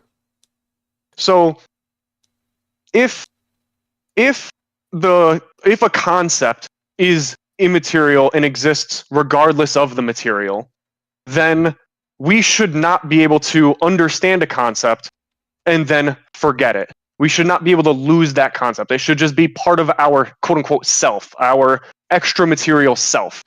If our self is dependent on the material, and this quote-unquote immaterial is actually just material, then we ought to be able to destroy this quote-unquote immaterial by destroying the material. Just don't. I have not had a single question answered. This is like amazing. Like I'm trying so hard here. I'm like, where it's material. What is it? My brain matter? My brain matter is the concept controller? Is that what you're trying to tell me? Your brain matter identifies that visual stimulation as a controller through the photons interacting with your photoreceptors and then mapping onto a neural mapping. A photon is just a photon. There's Correct. no controller in there. Where's the controller? Where's the concept controller? It is in your brain. That's why before you see a controller, you don't know the word controller. You don't like. So here. How about this? If I gave a controller to somebody and they never worked with a controller, they didn't know what that was, would they be able to identify that as a controller? So if you gave them something and they don't have the metaphysical concept controller, right? It doesn't pre-exist in your brain. You have to communicate a concept to that person before they could have it, correct? You don't have to. So I could go to fucking wherever out in the middle of like Papua New Guinea and just drop this, and then they're gonna pick it up and be like, controller, even though they've never fucking seen one before. Nope, exactly. They would pick it up and they would develop their own construct for it. They would give it its own name. No. They would have their own schema for it. Do you know what? That's not what it is. That's not. No. The concept controller. Here. That is not what it's. They're not going to come up with the same concept, dude. This is where it's much more illustrated with a more simple object than a controller. let's do a sphere. No, it's because so a you- sphere is just you a gotta let him ball, finish. right? You I'm gotta let him talking. finish. Oh my god! So when we're Dude, this children- is so bad faith. when we're children and we're learning to identify things in the real world, we have a very keen ability to generalize. So if you're handed a sphere and your parents call it a ball, and you start to map the idea of ball as you hear this word over and over, and you start to generate that language so that when you see a sphere, you identify it as a ball. That becomes a thing, that becomes a schema in your brain. Anytime you see a sphere, you call it a ball. And if you have a kid, you've seen this where you'll give them an orange and they'll call it ball. And you're like, oh, nope, sorry, kid. Like, this is an orange. And now they have to map this new concept. And then as you say these words over and over, as they experience these objects, these different It's still a spherical sphere. objects, well, they don't know the concept sphere. They just know ball. So they have a ball, Language, and dude. maybe just this language. ball is a soccer ball, so it has certain hexagons on it, and then this other ball Dude. is orange, so they call it an orange. Eventually, You're going they've back seen to this enough. language. This is just Eventually that they've we experienced went over the language stop, dance already, dude. Oh my god. So they're generating these what you would call metaphysical concepts of what is an orange. But if the parents never called it an orange, it would still be a ball to them. There's no need for it to be an orange until they need to or have the utility of calling it something else, such as identifying this one as food and this one as a toy. we're just doing the language dance again. Because you're saying language is immaterial. You're saying that it's not material, but it Yes, is it a is. material construct that is mapped onto the brain through pattern No, recognition, It's not. No, through it's photo not. pattern recognition. Language- You see, Language is not material. Language then is. why is it governed by the that. Broca's and Wernicke's area of the brain? Oh, this is just the tool that we use to interpret reality. Yes, language is a tool that we interpret reality with. It's No. not a thing. It is a construct, an abstract thing that we identify with in order It's to communicate. metaphysical. And it's developed because it's provided us that utility, and people who have been able to communicate have been able to reproduce more effectively. It's a metaphysical concept. You can't get away from this. I mean, if your entire basis is I assert it to be true, therefore it is true, that doesn't really No. provide for a very strong argument to me. No, that's not. You have failed multiple times to prove that it's not metaphysical. I tell you, where is the concept controller? You said it's in the brain. It's in your brain, Where in the brain? Those are just in processes. your neurons. There's no. The concept is not in my neurons, right? How it's do a you- metaphysical concept. So does learning go to this metaphysical space? All of learning is Learning is a put into- process of my functional brain. Yeah. so when you learn, the brain communicates with the immaterial. It transmits Yes. what to, like, how does it reach the how does the material reach the immaterial to then create these immaterial things? What? Here, watch Work me through this. that. Do you think science is the process to determine like all facts in the world? It's our best attempt to, yes. Yes or no? I ended with a yes. Either it is or it isn't. It can't be both. For the third time, I ended with a yes. Okay. You said yes. Can that statement be scientifically proven?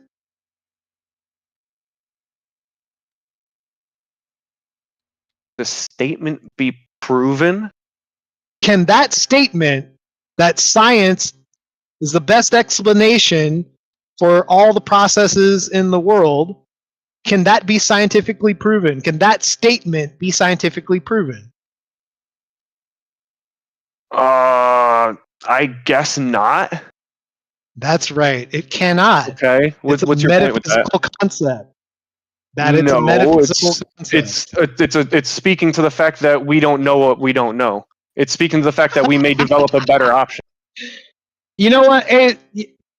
Leaf, I'm fine with ending it there. I'm fine with just leaving it there. I would run too.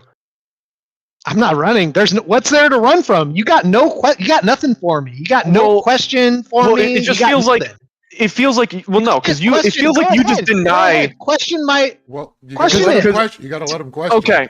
Okay, so I brought up the concept of developing language as a child developing these different schemas, these different concepts, right? They're taught language. They don't develop language. Yes. So they are taught language. They're learned, yes. Through what method? Pattern, like repetition, right? We teach them, yeah. We have to present them language or they don't learn language. Yes. So we present them with language, this concept. So you have to present a child with a controller for it to ever identify a controller, right? No. If I just give it the controller, it doesn't know what the controller is. I have to teach them the metaphysical concept of what controller is. So if I were to give them something that looks like a controller but isn't actually a controller, when do they realize that it's not a controller? When you teach them definitions and language, yes. No. So like language. If I put in front of you one thing that's a controller and one that is the empty case of a controller, it doesn't have any of the computer hardware inside. Could you ever determine for me better than chance which one is the actual controller without actually touching it? They're both controllers. It's just no. Functioning. Plastic doesn't control anything. If I took all the components outside of the controller, it's technically no longer a controller because it doesn't control anything. But you wouldn't be able to identify one over the other. Out of a car, is it still a car? I feel like you're running away from my question. I'm not. I'm giving you another example. So here, I'm gonna ask it again so that you can get. I want an answer. I want an answer because it seems like you're unable to answer. If I were to take a plastic case of a controller and an actual controller with the hardware inside, and I place them in front of you on a desk, and I shuffle them up, and you're not allowed to touch them. You're just using your metaphysical understanding of controller. Could you identify better than chance which one is a controller? And which one's just plastic? One's just plastic. They're both just plastic. No, the controller has a microchip. It has electricity that can run through it. That's a complete. It has logic. It has logic gates. Funny that word logic comes into the word logic gates. It's true. If I can't look inside of it, the outward appearance is going to be the same. They're both going to outwardly appear as a controller. Good, and you're knowledge of what's inside of it. And you're only able to identify one as a controller and one not when you are able to physically experience it and map your brain to which one is which. When you're able to feel the weight of it, and you're like, oh, this has the weight of a controller. Oh, this has, like, I open it up, I see there's hardware in there. Oh, I touch it and interact with it. It actually does, quote unquote, control something. So there is no metaphysical concept. It's mapping. This is a wireless controller, right? Yep. If the battery dies, is it still a controller? Yes. It's not. Well, hold on. How the battery between the battery dying and me just removing all the guts from this thing? What is it? It's not going to work either way, right? Because so what changed? Because our schema, our concept of a controller isn't dependent on whether it okay. Bro, our concept of hold on, dude. Our concept, our understanding of. So you think you're sneaky. Our concept of controller isn't dependent or built around. It's your failure, dude. It's your fucking failure. That's why it's not sneaky. Stop calling it fucking sneaky. I'm not doing anything bad faith. I'm not being fucking sneaky. I don't even think I used the word sneaky there. Stop fucking doing that. No, yes you did. You said that. Oh, you're just being sneaky. Yes, you did. Roll back the tape. Heath, did he? Okay, I did. You're right, because I said you're being sneaky about comparing. Yeah, you fucking did. Stop that, dude. Stop well poisoning. Okay, shut the fuck up. So we define a controller. Stop well poisoning. We define a controller as being able to control something. Neutral corners. Go ahead with your question. Which one of us? I'm saying, You, look, Metra. dude. No, He Metra's just question. he gave me. He said that basically. Oh, if Hold we up, got Joe. two Metra's controllers, question. right? Metra's question. Well, And then I we'll was get- Metra's question. So I was actually answering because he paralleled no battery power to not having the internal components of a controller. So that is that's disanalogous for a very important reason. When I describe our brain constructs or our mapping or when I describe these concepts or these words, these constructs as mapped onto the brain through pattern recognition, through repetition, through diversifying concepts of language, we put certain bounds on what constitutes a thing, such as a sphere with a hexagon pattern is a soccer ball, or a sphere with orange skin, appeal, and flesh is an orange.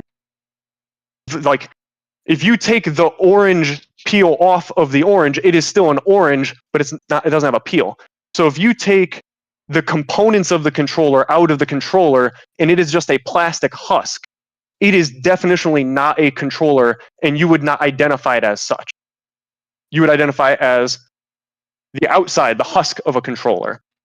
But if you just take the battery power out of it, if it just dies, it's still a controller that's not charged. So you can charge the controller. The controller is those components. If you take the husk off and you just work with the components, you can use your PlayStation controller without the plastic on the outside. But we identify controllers based on that husk because that's how we use it. And that's why you're unable to identify which is a controller and which is not, because your eyes can't You see wouldn't be through the husk either. to see the components. You would not be either by that. You would not be able to do that either by that same logic, right? Correct. If I were to take the guts out of this controller and I would fill it up with guts, right, to make it weighted so that you still think it's got everything intact, right? How would you tell that the battery died versus I just replaced all the parts? Through testing. Right, exactly. So it's the same thing for me. You can't say, oh, well, it's not a controller because the guts aren't in there, right? No, dude, it's still the form of a controller, right? It's just that the guts aren't in there. Or it's just that the battery isn't in there. That what you just said was nothing. And so we're able to identify. None of it was true. You can't even. Sorry. What you said, you can't even say it's true. Nothing you say is even objectively true. It's just true because Metra said it, right? Like No. We're not gonna pivot off. Let's stay on topic real quick because you're definitely baiting me there. Get away from it. I'm not letting you get away from it. I'm not granting you shit.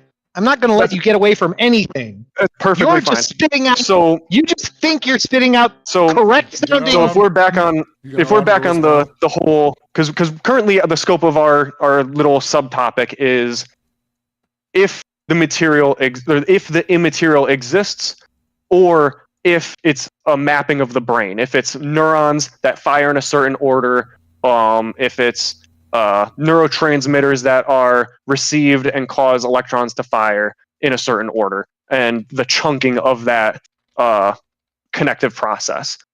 Similar to, or not dissimilar to, how a computer operates logic through logic gates and electricity flowing. Definitely, like you said, way more complex than a computer, but the structure and framework is there, and that's why computers can employ logic.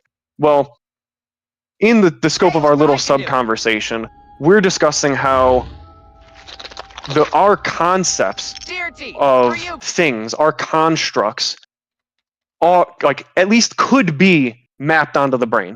And it very much so, I agree with your friend, the neuroscientist, who states that we do not understand much about the brain at all. We have a whole plethora of learning to do. I posit that within that realm of what we don't understand could very well be what you're talking about, where if we were to get a precise enough device or learn a certain investigatory measure or a certain tool, we might be able to identify where the concept of a circle is, what a line is, or what 2 + 2 where those neurons are firing. And to an extent, I would say that we almost are at that point, kind of, almost like in a backwards way, through things like Neuralink, where Elon Musk is able to, or at least his team, is able to implant a chip into somebody's mind and interpret those brain waves to then move a cursor on a screen. He is identifying a chain of brain waves that then the computer recognizes that pattern and then can move a cursor up when he thinks up. Because the concept of up is read through the electricity in the brain into the electricity of the computer. Joe.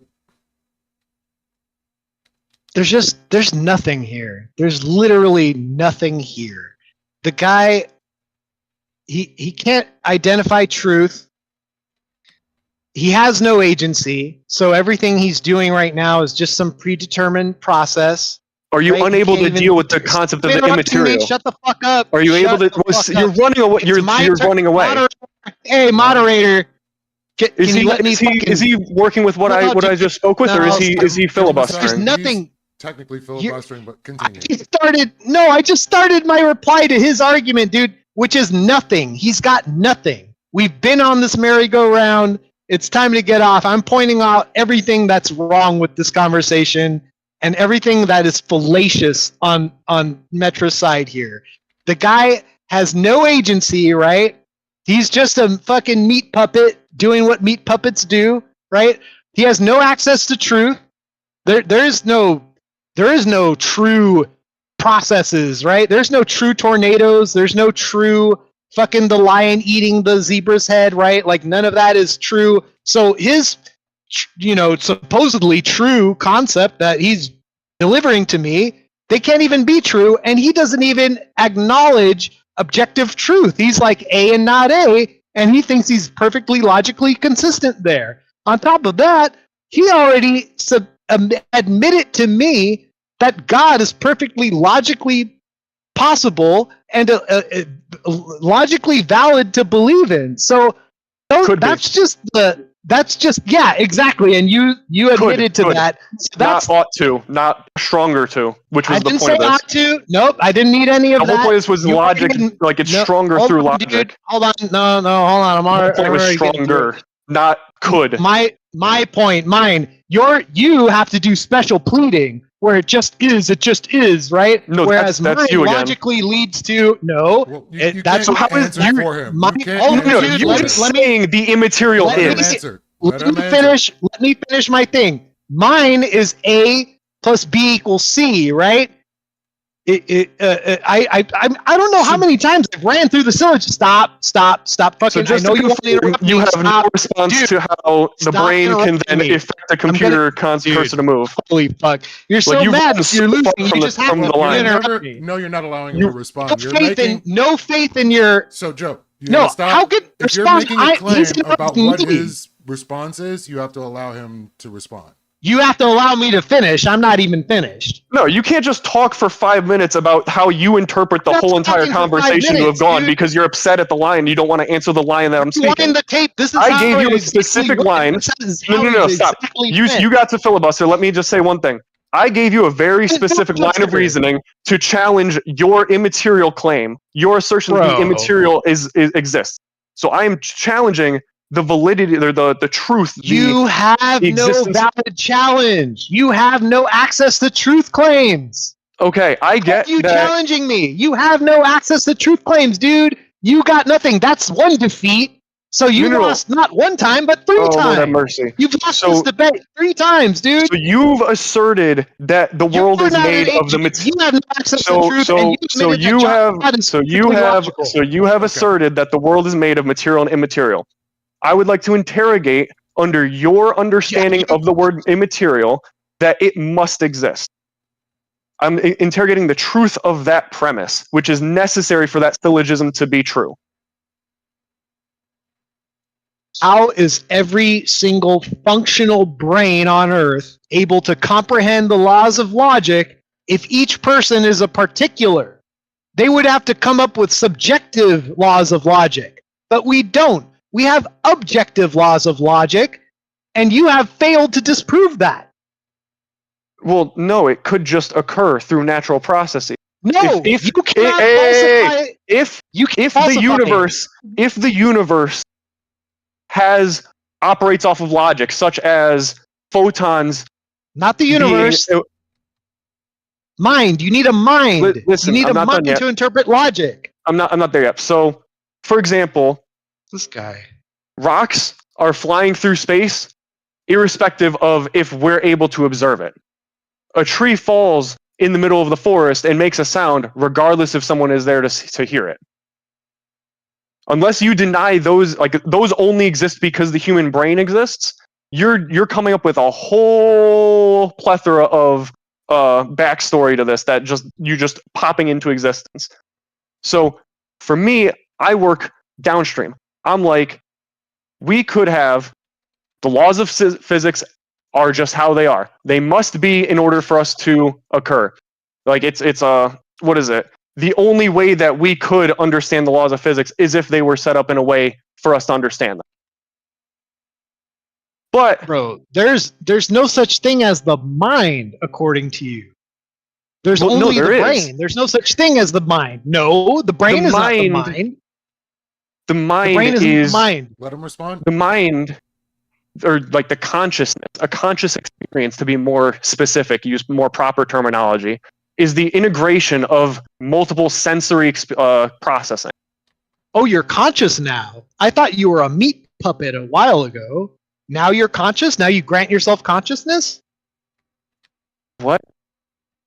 Are you an agent? No, actually, no agency. You're technically, all over the you would place, think dude. that we're meat puppets because you think that there's some mind controlling the meat puppet. For me, it's electricity controlling the meat puppet. It's the brain controlling the meat. That's why when your spine breaks, you can no longer control your arm because the electricity can't get to your arm. Is the mind and the brain the same thing? What we consider to be the mind is an abstract concept of the brain's processing. Answer the fucking question. Is the mind and the brain the same thing? Can you answer the question? Yes. The mind is... Yes. You heard it here, everybody. The mind is the same thing as the brain. I'm done, Lee. I'm done. I've won this thing 4 times now. So I mean, you've successfully detracted from my one big question. Could you just answer this one thing? Before you go, can you just answer this one thing? In good faith. Like, I feel we had a good conversation. I just want to have one genuine question. This whole time. Go ahead and ask the question, Metra. You can choose to answer it or not. So, Neuralink has designed a chip that has allowed a computer to interpret brainwaves in order to enact a concept such as up. How does that occur if up is immaterial? The concept of up is immaterial. What we could change up to down, and it would be the same thing firing off in the neurons, right? Well, yeah, language, yeah. Like we said, agua and water, just language, yeah. You said you didn't like when I went to the language, but I was using language for different actual things. I'm telling you, it's the same thing. It's just language. That's all it is. Wait, the processes of the brain are still going to do. So the concept of up is just language to you. It's just language, yes. So the language is moving the cursor in a certain direction. Dude, language is just a metaphysical concept. You keep hitting this wall over and over again. So what is making the cursor go up? It's the thought process you're using. It doesn't matter what the language is, right? We could change up. No, it depends on that concept. Yes, I agree. Yeah, it's the concept of up. He has to think the same concept over and over for a certain act to occur on the screen. So whatever that concept is, if he thinks it over and over, the computer is able to recognize that concept and then perform a designated action. So that means that concept is a physical manifestation, a physical material occurrence. Okay, so let's do this, right? We got a Japanese person and an American person. Yep. And we tell them up in English, right? and the brain does the same thing on the thing, and then we tell them up in Japanese, and the brain does the same thing on the scan lines, Yes. right? Because the language is different, but the concept is the same. Yes, I agree. That's what I'm saying the entire time. Yes. And the concept is what's driving the movement, not the language. You're literally making my point for me. Yes, The concept is recognized by material components to then affect a certain action. So it is recognizing the concept, not the language. You agree with me? You're saying nothing. You're literally not saying anything. The computer. Where's the computer? It's a chip implanted in the brain.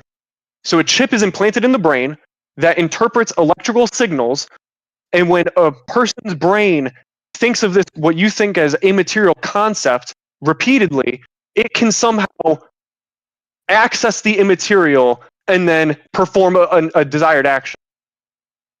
How can that be? How can the material computer chip access the immaterial? That's just, I mean, like I said, we don't know how the brain works. It's really tough to answer. I understand that because it's material. Understanding. We just don't know, dude. The brain is not understood. We can't. Logic. The brain doesn't understand the brain. Do you get that? So, if a construct is immaterial, Joe, let him respond. If a construct is immaterial, it could not affect. If a construct is immaterial, it could not affect the material. No. Right? You agree with this, Joe? No, I don't. Okay, so how does the immaterial affect the material? It doesn't. We are using processes. That's what I just said. Right? You disagreed with me. What? I said, can the immaterial affect the material? And you said no. And then you said it can't affect. It can't. Oh yeah, no, yeah. I'm sorry, I misheard you. I thought it was the other way around. Okay, cool. I heard you just dyslexically. So yeah, I would say yes. You know, we're having thoughts, right? And that's our process in the brain is like we're processing thoughts. That's just like electrical whatever. Yeah. We don't know what the fuck's really going on. Yeah. We don't have this much understanding of what's going on in the brain. Good. Good. So deductively, we could reason that if any construct is able to be, if any immaterial construct is able to be thought of multiple times, and a controller is able to recognize and interpret that construct and then output a certain result when that construct is thought of, then that construct must be material.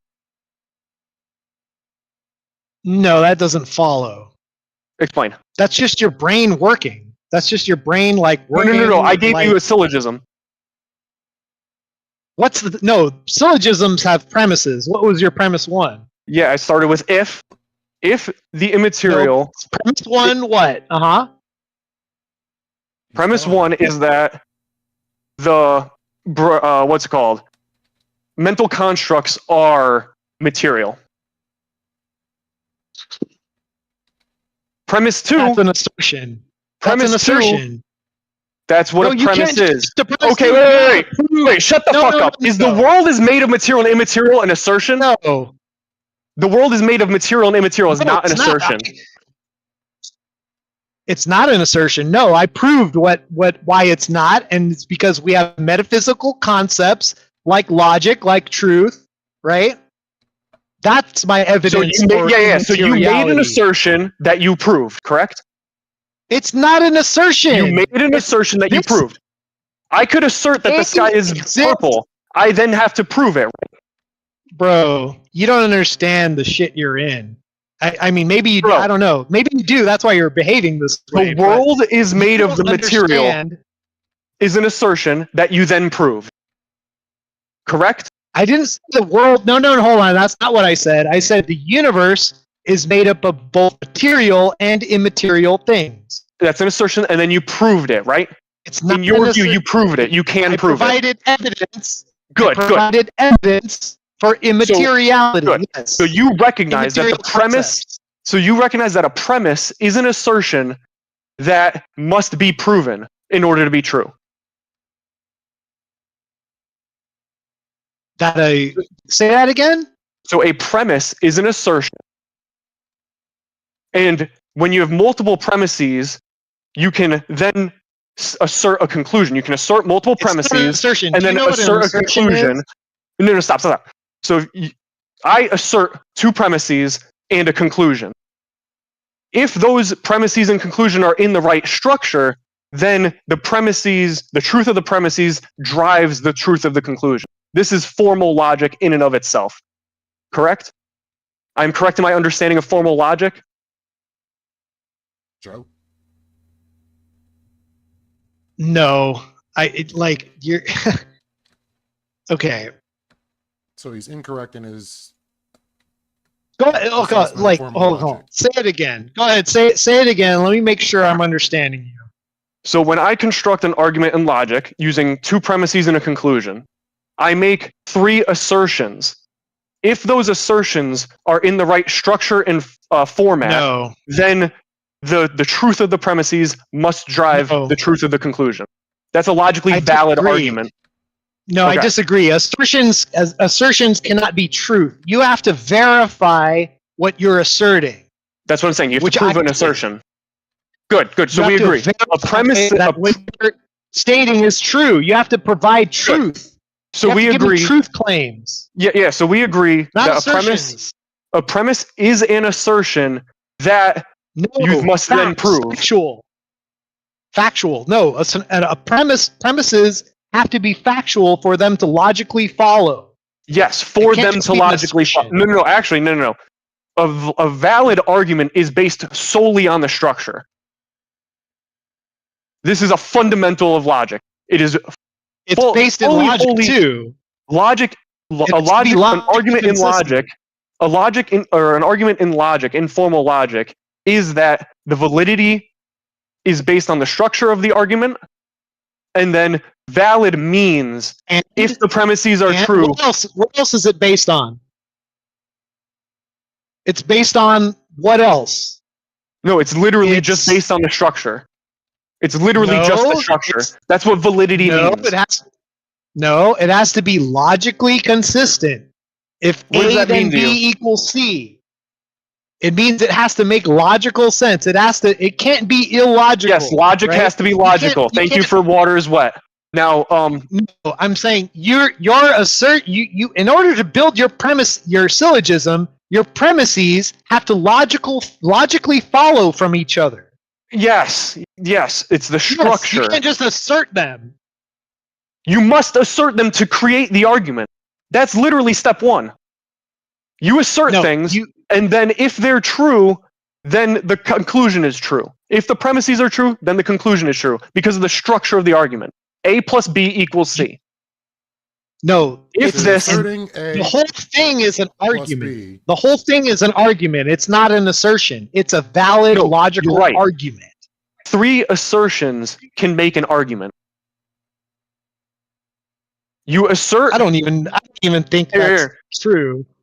For example, I can assert the world is made of the material and the immaterial. I can then assert metaphysical concepts are metaphysical and require a mind. And then I can conclude from those two premises. I assert this conclusion. Those existed before humans. Therefore, the metaphysical exists.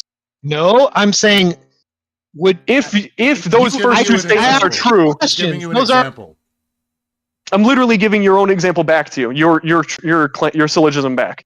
Your syllogism is two asserted premises and then a conclusion that must follow, an assertion that must follow from it. And if your premises are true, then your conclusion is true. The argument is built on undisputed facts. Sorry, can you hear me? Testing. Just give it a second. I understand.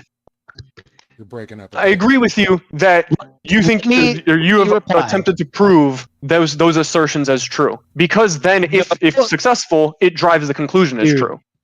You cannot build logic off of assertions. Each premise has to be built of undisputed facts.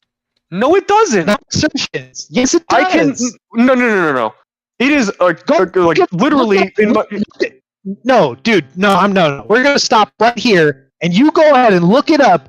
Tell me that a a syllogism is built on one or more assertions. Go ahead. One more time?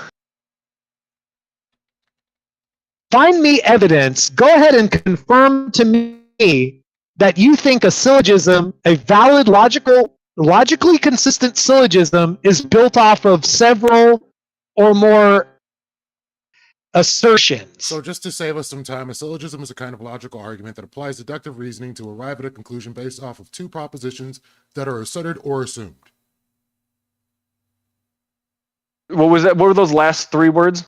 That are asserted or assumed. Okay, so saying it's an assertion isn't off base then, right? No. It is in my argument because I'm not presenting you with assertions. I presenting you understand. with verifiable facts. You assert these as true, Verifiable facts. and then it is your job as a We lot all as do. We all do. Yes, I agree. That's why I'm saying when I assert these things, it is invalid for you to say, "Oh, that's an assertion," to dismiss it. It's like, no, that's You know literally what required to. fallacy is? It require. I am Assertion is required. fallacy. Okay, dude. I am required to assert things in order to create an argument. I can assert true things or I can assert false things. We get there after the assertion occurs. It's not an assertion. My premises, my argument is built off of undeniable fact, not assertions. I also believe that my assertions are based on undeniable fact. The onus is now on you to prove that. Good, perfect, thank you. Now we're back to square one where you said that's an assertion and crashed out. So here we go. So is there such a thing as objective truth? Are you giving me the objective truth right now? Premise one, yes, because this has occurred in real life. You can go verify. You can go watch videos on it right now. Premise one. So you agree that truth is objective and universal? I get that you're desperate to pull back off the current topic. No. You're desperate. No, stop. You can't yes or no me off topic. Engage with yes, it is. It's not a topic. Moderator. You're making a truth Objection. claim. Moderator. You're making a truth No claim. peace going. No. Go ahead, Cool. Metra. So now that we've addressed that assertions are fundamental to formal logic, I would like to assert my premises and see if it's logically sound. Dude. I want to see if this is allow him to propose the syllogism, and you can reject it or you can accept it. But he has to be able to form the syllogism. Go ahead. Go ahead. I'm not going to ask the same question at the end of it. So premise one. Mental constructs are material or material have material mental constructs are material phenomenon. Premise one. Premise two. Material phenomenon can be interpreted by other material objects such as computers. Therefore, if a material object can interact with or interpret it, then it must be material. Do you agree with the syllogism? Is that objectively true? Is that objectively true? For example. Yes? Yes. So truth is objective? What? Are you not going to engage? Are you not going to engage? Bro, Are you refusing to engage? Because I'm going down a very simple line of reasoning, and it feels like you just recognize where this ends up. Is it true? Is what you told me true? First, we're dealing with, is this a valid argument? Then we move to the truth of the premises. Is it a valid argument? No, if it's true. No, it can only I can only accept them if they're true. That's not what validity and logic means. You might need to go back to basic logic. No, logic is objectively true. You cannot falsify logic. So, are you saying that there are no arguments that are valid in logic that are not true to the real world? All logic must be, all valid logic must be true to the real world? Logic is unfalsifiable. If you can falsify it, go ahead and try it. You didn't. Could you clarify what your answer was? My answer is logic is unfalsifiable. Okay, but does that speak to the truth of the real world versus? Yes.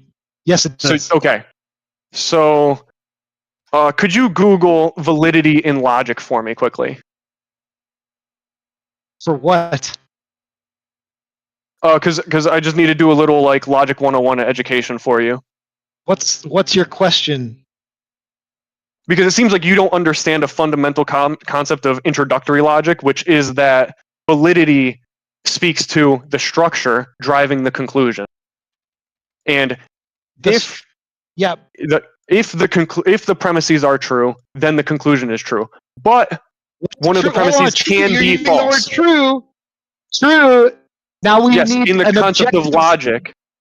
In the form of structure, formal logic, we have defined a concept of truth, right? It's objective, right? I have already spoken to you that I see that there are objective and subjective truths. No, now, if you're speaking of no such thing. That is A and not A. That is a contradiction. No, it isn't. There's not objective. No, oh my God, bro. There is no such thing. That's why we have as different categories. Truth. Is there wet and dry? That's not. Yeah? Is that the same as true and not true? So can a subjective truth be untrue? Can a subjective truth be not untrue? So can a subjective truth be true? It's called a subjective truth, so it's a category of true.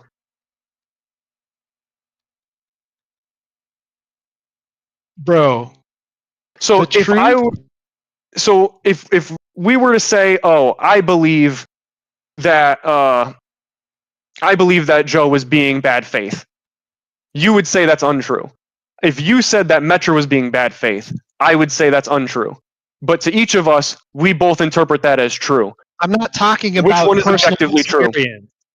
Okay, so don't play with the word true. The one that's more logically consistent. I'll tell you, I have an answer. The one that's more logically consistent is true.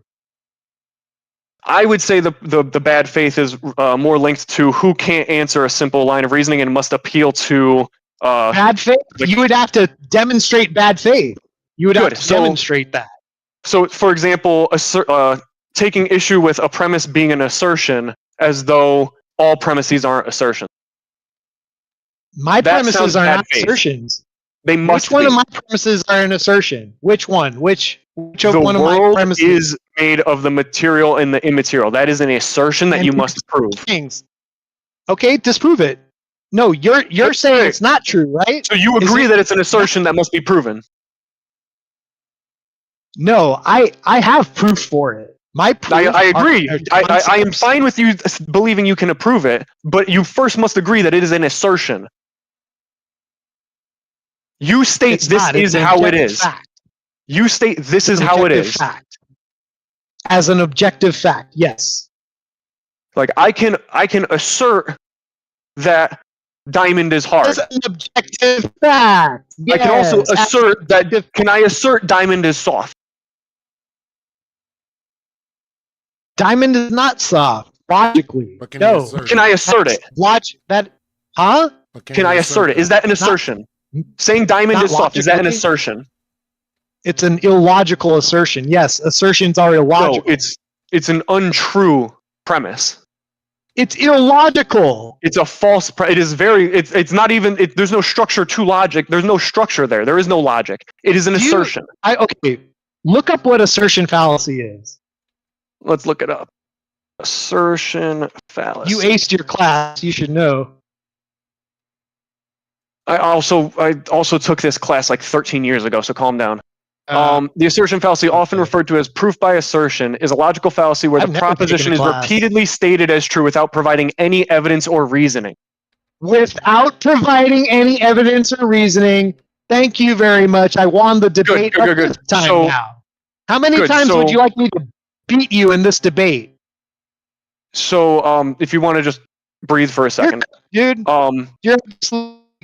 We're done here. So I tried. So it's an assertion over and over and just saying this is the case. So you saying that the immaterial exists Bro. over and over would be the assertion fallacy under your own understanding. You're saying no. I Me- demonstrated it. I demonstrated it with a logical arguments. Logical Well- arguments are proofs. Yes. We're talking about immaterial concepts. A logical argument is an immaterial argument. So you That's what I'm have reasoning backing to up support my it. facts with. You would I say you have have reasoning to support it, right? I'm saying I have a fact. You said you would say you have premises are reasoning. built on facts. I have facts. Okay, sorry. Maybe you think I'm trying to trick you. So just one more time. It's a logical fallacy where the proposition is repeatedly stated as true without providing any evidence or reasoning to support it. Good. So Right. when I say that you're providing reasoning to Hold on, support it, pause real that's a quick. genuine Yeah. truth. Like that's you're there's no problem with that. You are not doing the I assertion am. fallacy because you are providing reasoning, right? Correct. Yes. So when I speak to the proof or the assertion that the mental construct is material because we can interpret it with a computer chip and then it performs an action when this mental construct is repeatedly recognized by the material chip, that is evidence supporting my assertion. no, That is that's evidence. just So it's not the you're- assertion no. fallacy. I have evidence it's to back not. it up. No, Okay, it's could you not. You're just explain how it's proving not? you're alive, and you're not, because you're just proving you're alive and that you're not brain dead. We don't know what the brain is doing. We don't know. We We don't simply need to. don't know. We understand this little. Yes, we do, dude. Does gravity you need exist? to understand. Stop. Does gravity Stop exist? throwing red herrings. Stop throwing out red Does herrings, gravity dude. exist? Let's focus. Red herring. Let's Is stick gravity to the, let's focus material? on- dude, stop bringing up the red herring fallacy. Is gravity Let's stick material? to this. Come on, you said Let's the world is stick to made of this. the immaterial and immaterial. Is gravity one or the other? The gravity is some kind of force that we're figuring out. We don't have a full concept, like a full understanding of what gravity is. We just kind of understand how it works. Okay. We don't understand really why it works. You know, But we don't- don't recognize- get to the bottom of that. But we recognize that it exists because we notice we'll just use force for ease of conversation. We notice a force pulling apples down to the earth. We notice that What big if- things attract small things, right? So we deductively determine that this must exist as a material concept. Gravity must be material because it acts on the material, right? It's a force. It's some kind of force that's acting on something. What Good. it is, we don't absolutely like- know. We just So like kind the of- yeah. electromagnetic force, that's a material thing. Like electricity and magnetism are material things, right? They're not immaterial. No, gravity is like a physical force that we could measure. Yes, like electricity. We have volts, amps, etc. Okay, and So we deduce that these things are material or exist in the real world, not in the metaphysical realm, because they it's a act force upon the that we can material, right? manipulate. We can Yeah, it- manipulate it. It acts on the material. Yes, we can manipulate using it. Yes, right? So if mental constructs are material, we ought to be able to manipulate the real world with these material constructs, correct? I mean, we kind of have to develop an immaterial understanding of how they work to do that. Yeah. So if these brainwaves or these constructs, or if these constructs are simply brainwaves, patterns of electricity moving through the brain, then it follows that thinking the same construct over and over provides for the same material effect that we could then interpret and then output a certain action on a computer. It recognizes whatever this particular construct is and says, oh, I move up now. It may be you're thinking down, you may be thinking fish. But either way, when you think the same thing over and over, they code it so that that pattern moves the cursor in a certain direction. It doesn't need to be up, it doesn't need to be square, it doesn't need to be circle. It just needs to be the same thing, the same construct over and over in order to effect and be recognized as a pattern by the computer, making it Okay, material. so what? So I'm what? providing You can't evidence. Point out where I'm providing where is evidence. And I would say no that evidence, dude. I would say that evidence trumps reasoning. Evidence trumps reasoning, so Yes. you can't use reasoning to I'm not saying interpret that. evidence. You need That's not logical. You need reasoning That's no- to interpret I did not say that. evidence. I'm saying What the in the fuck, absence dude? of evidence, reasoning is a great tool and it can drive you towards evidence. But given evidence, if your evidence disagrees with your reasoning, you rethink your reasoning and not your evidence. Uh-huh. That's So why when if we I'm thought right- gravity was a force, we used to think gravity was a force because of how it acted. It mapped onto our concepts of forces. But now, under modern sciences, we've developed a better understanding of it, where it's not a force; it's the warping of space, which is a whole different ballgame. Yeah, so I use that process to determine that God is a perfectly logical possibility, right? Through reasoning, yeah, And then a possibility. through reasoning. Yeah, through Yeah. reasoning. Yeah. Perfectly logical possibility. And then I did the thing to discover that for myself, right? Just like with the ghost example. So if again, I felt like you just kind of loop into your own doom every time. Every example you bring up, is just self-defeating. You just defeat yourself over and over again. So we're on a merry-go-round. You constantly defeat yourself. Oh, this is where you sign off. Okay. No agency. You did this like 3 times. If you're just gonna leave, you can just leave. It's fine. Yeah, you don't need a monologue. I keep giving you chances, right? I keep giving you chances to defeat. I don't think they're genuine chances because when I'm your own, you just kick when your you own have ass. to claim when you have to claim that a premise isn't an assertion, it makes me question your genuine approach or the genuine understanding of formal logic. It's not an assertion; it's a verifiable fact. No. The fact that we discovered logic, we didn't create logic, that's a verifiable fact. It's not individually created by each human, a particular, right? Each particular producing the exact same outcome. That's not logically possible, right? We could look at all kinds of examples of why that's not possible, which is why things like laws of logic are universal and abstract, right? Immaterial. I've proven this over and over again, dude, and you've failed to disprove this.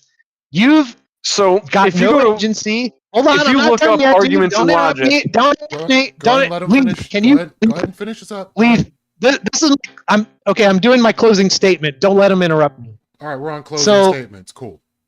Yeah, we're on closing statements. He needs to. It's desperate. I don't know how many. Listen. You can invite me back to have this conversation again, and I bet you won't.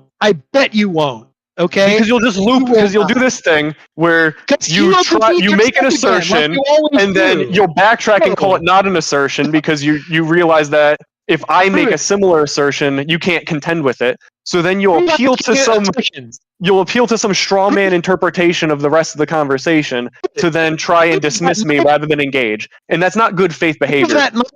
No. Okay, your well poisoning is not good faith, and that's what you're saying. Correct. Saying that. Hold on.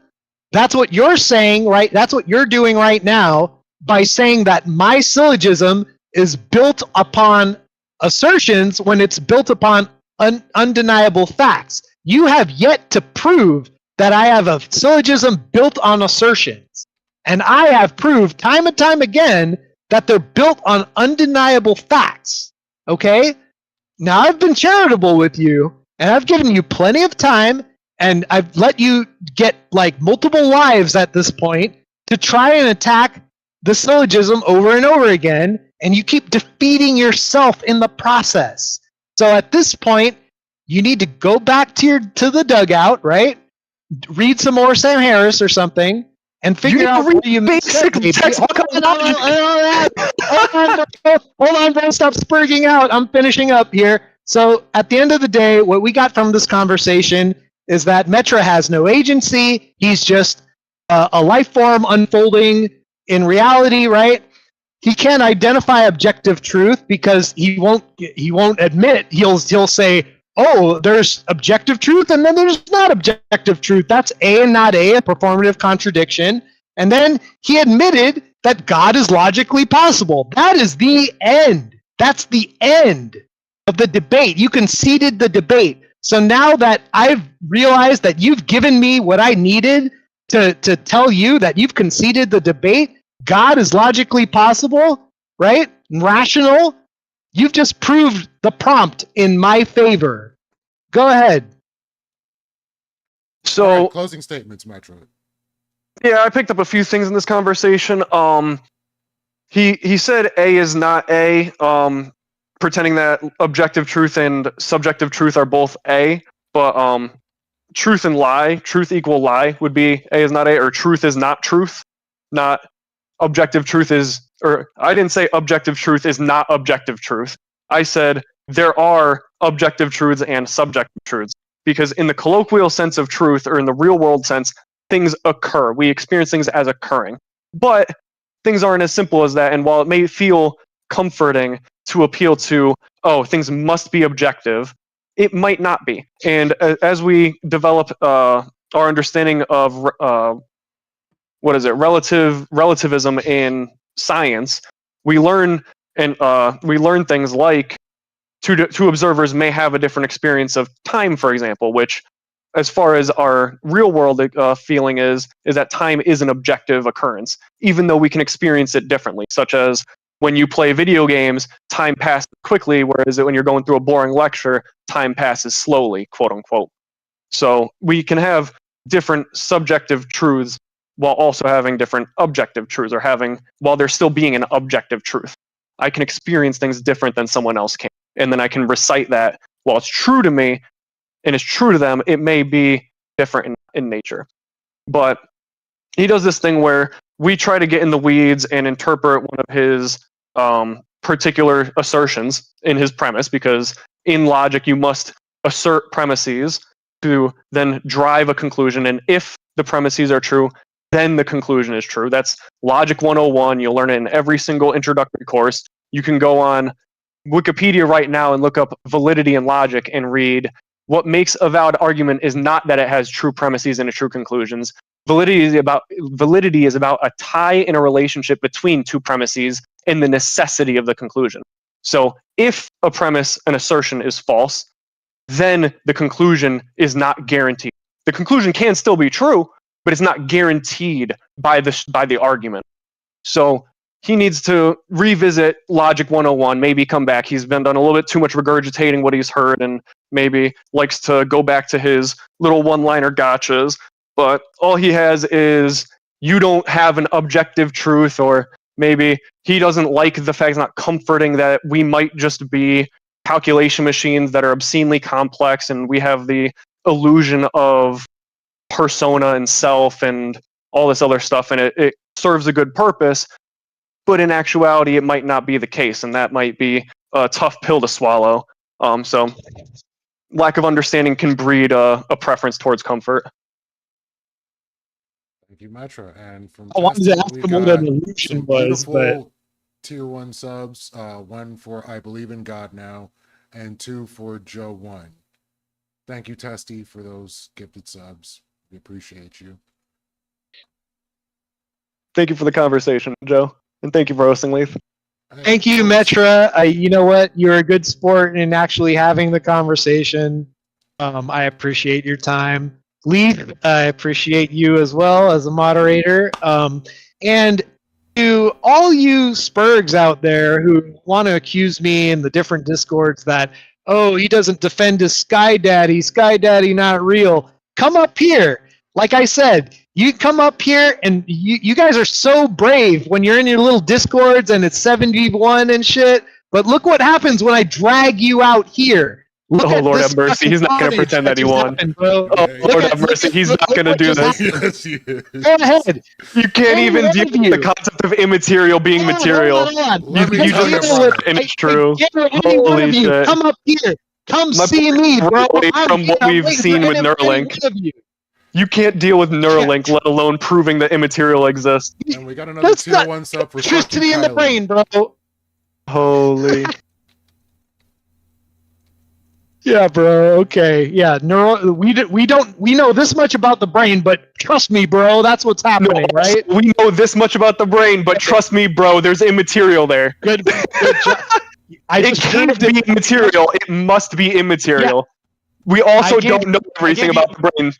You don't the fact that you can't see. 3 hours to debunk that. I give you like 3 hours. You can't see how simply it's a matter of this may be material. We just don't know it yet. Is so embarrassing for you. Anybody in the chat have a question? Anybody in the chat with a question for either of the two participants before we close this out? And there was one question to KungFuJoe from Xfister. Can you look up assertion? God. And we did that in the debate. We looked up the assertion fallacy. Okay, move on. No, he didn't say the assertion fallacy. That's sneaky. That's the sneaky thing people talk about. It's like assertion is like trust me, bro. That's basically what an assertion is. In logic, an assertion is a statement that is claimed to be true. Yeah, claimed to be true. This is a fact. Trust me, bro. So and you're not backing it up with shit. So if I claim that a mental construct is material, that is a proposition that is presented as true, correct? It's presented as true, but you have not yet fleshed out the logic behind why it is true. Yes, no, you're 100% correct. Yeah. And if you were to say the world is made of the material and immaterial, that is a proposition that is presented as true, correct? So he wants you to read the definition of assertion real quick. I did. Okay, fine. It's the proposition that is presented as true within a logical system.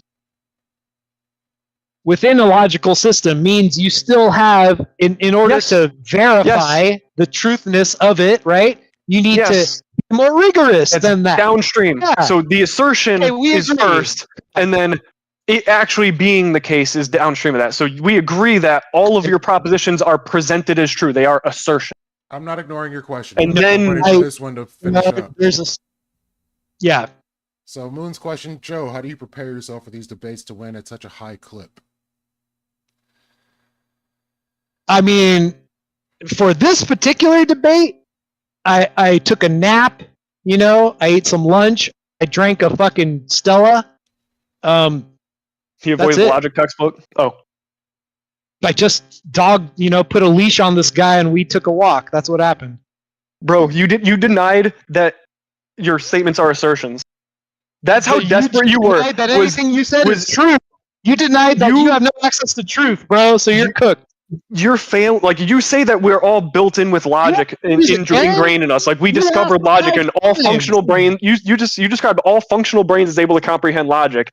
And yet you can't comprehend that your propositions are assertions. Is God logically possible?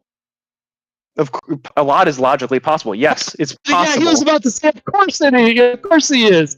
He is. See, that's the issue. Is I'm not embarrassed by the possibility of it. It's not a loss condition. Because your win condition isn't the possibility. Your win condition is it is strong enough to believe. It logically follows that you ought to believe it. Can you tell me what the prompt was today? The possibility isn't ought to. What was the prompt? Wait. Would you say it's possible that Zeus exists? Wait. Would you say it's possible that Zeus exists? Would you say it's possible that... So therefore you lose. Is it possible they don't exist? Is it possible they don't exist? How do I lose? No, because you ascribe to a single theism.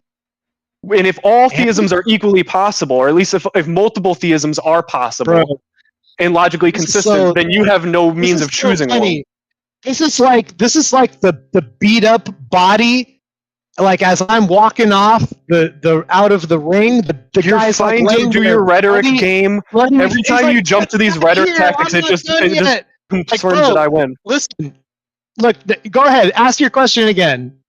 So, if the standard of you winning is that theism is possible, or belief in a god is possible, and I would say that belief in any god is possible, then you then have to describe why your particular god of choice is more strong than the others.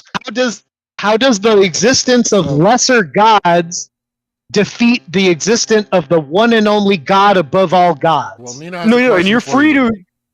to present that as true, but That's how we look at it. There's only one that's God. how you look at it. Yes. No, it's how they describe themselves, right? There's only one God that claims to be God of all creation. As Zeus asserted doesn't by the claim Christian that. faith. Yes. No, Zeus. Yeah, okay. What does Zeus got? Zeus doesn't say that. Well, I think Zeus there's could like just be a titans fucking- above the gods. No, I just think of them as demons, right? Fallen angels. That's what they are to me. Assertion. Yeah, and they would say that So- your god is a demon. Yeah, like I said, assertion. So Nina has a question. Question Yeah, for go Joe. ahead. How can you assert that you won with no evidence other than being a big crybaby? I would say the most illogical thing is him thinking he won. Sounds like a woman. I don't know. Wow, Might not even banger, have to dude. Yo, engage. you really got her. Oh, that was a Yeah. good one. I don't know. How are you not embarrassed? Less logical. So, how are you not embarrassed, bro? Well, You just told because me that you're a meat robot. And you got no access to the truth. well, here, let me walk you through it. So when I'm trying to work through we're a piece of reasoning with No, like we're done. We're gonna go neuroscience fix and the how You're gonna let him talk like- or not? fucking victory. like when I recite Elon Musk and like things that we can see on video and like things that are being proven in science today, and you act like a pigeon and you kick off all the chess pieces off the board and start talking about there's no objective truth in here, so why do I even believe you? You don't see that you're just running away from the current line of reasoning and trying to be like, take yourself into the cope session. It ain't gonna be with me, bro. I ain't granting you shit, okay? bro, a mirror would be such a good investment for you. Yeah. Okay. Yeah. Great. Hey, a mirror makes me look good, right? Okay. You should get yourself one. And you know what? Go back and watch this conversation. I hope they You do. should go do that. Go do that. Go and rewatch the part where you affirm that God is perfectly logically possible, and that's It where is you possible. conceded the debate. I was just The being spaghetti monster is also charitable. possible. I was just being charitable with you, right? And I gave you logical evidence, and you handed me on a platter my logical evidence for God. So Well, no. that's the debate, You said bro. that you Have can't a good prove night. it through Thank you very logic. much. I hope they see the point where you said Guys, you can't prove it through logic, have a because good that one. is clip. I hope you Lee, clip that thanks part where you- you said you thank you can't very prove it much. through logic. Oh, I'm gonna clip the shit out. Wait, I can't prove what through logic? Yeah, there was like a 10-second span where you said you cannot prove God through logic. Yeah, I can. No, I must have misspoke. You can. Must You have. could prove the logical possibility of the existence of God using can- logic. Yes, You can provide a circularly valid. It's proof not. of Well, it's God. not circular, dude. I gave you the syllogism like 5 times throughout this And conversation. failed to dude. prove the You truth of cannot it. Yeah. say it's circular. Your first can't say it's premise was circular. false. No, it's just you being incredulous. You're just saying, no, it's no, A, not A. You A, can't not prove the A. immaterial is. You cannot prove that the world is made of the immaterial. I don't know You how just many can't. times you want to lose this, bro. You just have can't access prove it. to the truth. Is that I true? demonstrated how your quote unquote immaterial is material. It is interpreted brainwaves. Yeah, is that true? Yes, Elon Musk is doing It's it. true? You can go see Neuralink videos about it. Yeah, It's objectively true. that is a true statement. Is it objectively true? It is a true statement in logic. Is it objectively true? It is a true statement in logic. Are you afraid of logic?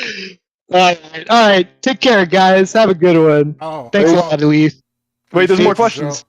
Joe. No, Oh, there's I one more question? I think we are out. Anybody last chance questions? One Going more once, questions? going twice.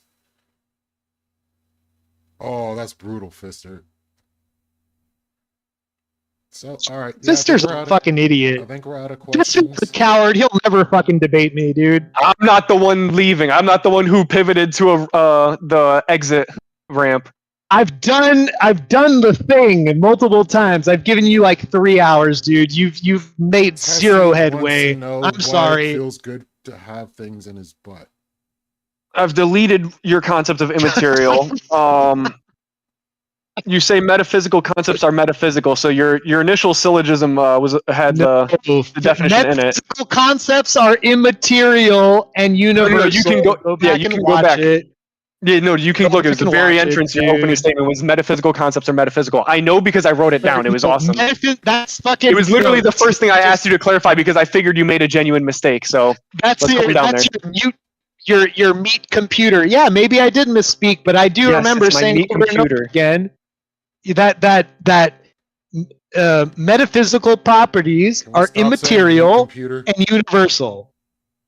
Okay, They aren't universal though, because up can also be It is down the if you think a different way. If you have a concept of up, but it's That- actually down, a different language is not It's universal. It's still describing this way. Yeah, if I point up, whatever word you have for up, I'm going to be like, what is this? And they're going to give me in their language whatever up means. Okay. Do you agree that So if you're pointing Oh up my for God, for an bro. Australian, it's actually down? Is your up You the same as an just Australian's fucking up on the other side of the earth, or is it actually down? Are you have pointing ever, like, down to someone in Australia? checkers and been like, you know what? I lost. Good games. You know, you've never done that, huh? You were always Like- the guy who kicked over the game board and say, nah, I won. No, that was you when you couldn't answer my line of reasoning about Neuralink. Seriously, dude. And you started seriously, pulling I back to, haven't so- you have no objective truths. You're just a meatbag because you couldn't handle how Neuralink defeats your with you. immaterial claim. I've been so. There's no Neuralink doesn't. Kyle, may It's I just like request a poll? language. A poll, God, if you do dude. not mind, Kyle. I would appreciate it. This is a lefty chat. This is a lefty channel with a lefty chat that is not particularly fond of me. I'm not a lefty. I'm not a lefty, my guy. Yeah, no. 1%. Absolutely not. Yeah, I don't know lefty. like what metric you're not a lefty, dude. Do you Not believe even women should- remotely. How do you Tell get me women that shouldn't idea vote. that I'm a lefty? Tell me women shouldn't vote. Why is that required to be on the right?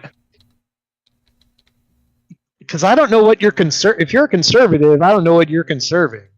Do all conservatives believe the same things? Strictly? Oh, whether KungFuJoe Not- won, not lost, like- or ran. Can conservatives Ran. disagree on You fucking particulars? hours, dude. What the fuck? Because it sounds like you just said I must believe that women shouldn't vote in order to be a conservative, and that doesn't really deal with economic policy, which is what I understand conservatism to be. I don't know, dude. What I'm conserving as conservatism is Christianity, and you got none of that. Okay, You're so Definitely conserving your tell comfort you. by believing in Sky God. Because No, the we- reality of the world is tough to deal with, and it sucks. It really does. You- I understand it. I understand why you yeah, wouldn't want to believe in you it. think we built this country and the Constitution off of just purely secular concepts, right? Thank That's what you Kyle. think? You are No, genius. definitely religious concepts. Yeah. Okay, What do you mean? great. So anyway, I don't know. So I don't know where else we go from here, dude. Look, I've given you plenty of time. I'm not running. I've answered all your questions. You haven't successfully answered any of mine. So let's do closing statements again, and I'll just say, Leith, thank you, and Metra, thank you. You can make an appointment to do this again anytime, my brother. I had fun. I'll welcome it. Maybe we'll get to Yeah. your second assertion. Great, sure. Assert you could straw man it as an assertion. It's again. not a You can just- straw man. It's a I hate how you have this normative fact. loading of an assertion being bad. An assertion isn't It's bad. not- You must assert something Okay. in order to then make a fact claim. Like you may assert something and it may be Stop true or it may that. be false. An assertion is not good or bad inherently. It is Okay, necessary fine, for logic. Metra. Understand? That's fine. That's totally fine. I'm not committing any fallacies, so we're good. You have done multiple fallacies during this debate. Okay, dude. Okay, sure. Okay. All right. Have a good one, guys. Thank You you too, all peace. for coming through. Have a good night, Metra. You good? Yeah, I think I got all my stuff done. I don't want to just monologue after he's not here to Oh, contribute or okay. debate it. All good. So we're looking at the poll. So I guess after the poll is done, we will just go ahead and call it a night. I almost got to my prediction of 3 hours. We are at 8:58 right now. That is almost 3 hours. I was damn close. I tried. I kept him coming. I kept him coming back. is what I'm good at. Oh my goodness. Yeah, the idea of what an assertion is, and yeah, that was a philosophical debate that wasn't allowed to do what it wanted to do. As with most, it requires more than just a few hours. Did you enjoy yourself though? Oh, Good times, good I content. absolutely did. I had a blast. And the Beautiful. chat, I liked your moderation. appreciate it. To try to keep things from cross talking or everybody talking over each other, while at the same time asking for clarification along the way in some things, but still not trying to like guide the conversation in that instance. Yep. Do what you gotta do. And we didn't really lean on you to push our arguments for us just for when we genuinely needed a clarifying point or a objective mind. And Not to be trust me, I confused with an wanted objective truth. to. Trust me, I wanted to, but I shut my mouth and kept it pushing. I don't know how you could do that. I could not be a quiet moderator. It would kill me. Sometimes it's difficult, but But on this one it was difficult. I believe it. Hopefully one time you can be a participant rather than an observer. Lethy's But moderating tactic is disassociating the panelists and playing card games the whole time. Nope, no card games this time, I swear. Yeah, I wouldn't be able to follow if I was playing something in the background, but all right, I'll catch you later. Yep, See you in Discord. Have a good night. So 33% say yes, Joe won, 17% say no, 50% say ran the entire time. To be clear, that's 2 votes, 1 vote, and 3 votes. Before people read too much into that percentage. Yep. But all right, I'll catch you later. Peace. You have a good night, dude. I can't show the screen, not on this one. So thank you all for coming, and I hope everyone had as much fun as I did. We're gonna go ahead and I guess rate out at this point. Who is streaming right now? Looks like well, I'll send you guys over to Universal Discourse.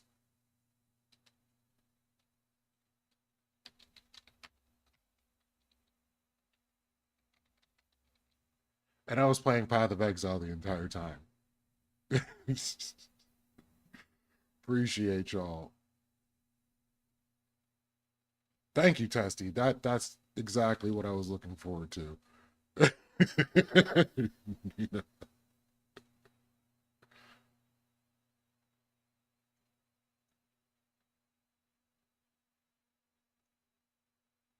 Huh, my raid did not work.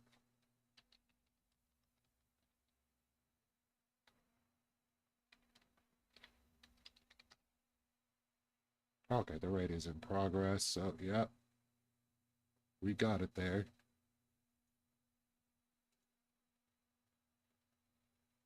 And we are rating, so thank you all. As always, the chat is the true winner. Thank you for coming and hanging out. And we'll do it again tomorrow, probably. Catch you then. Peace.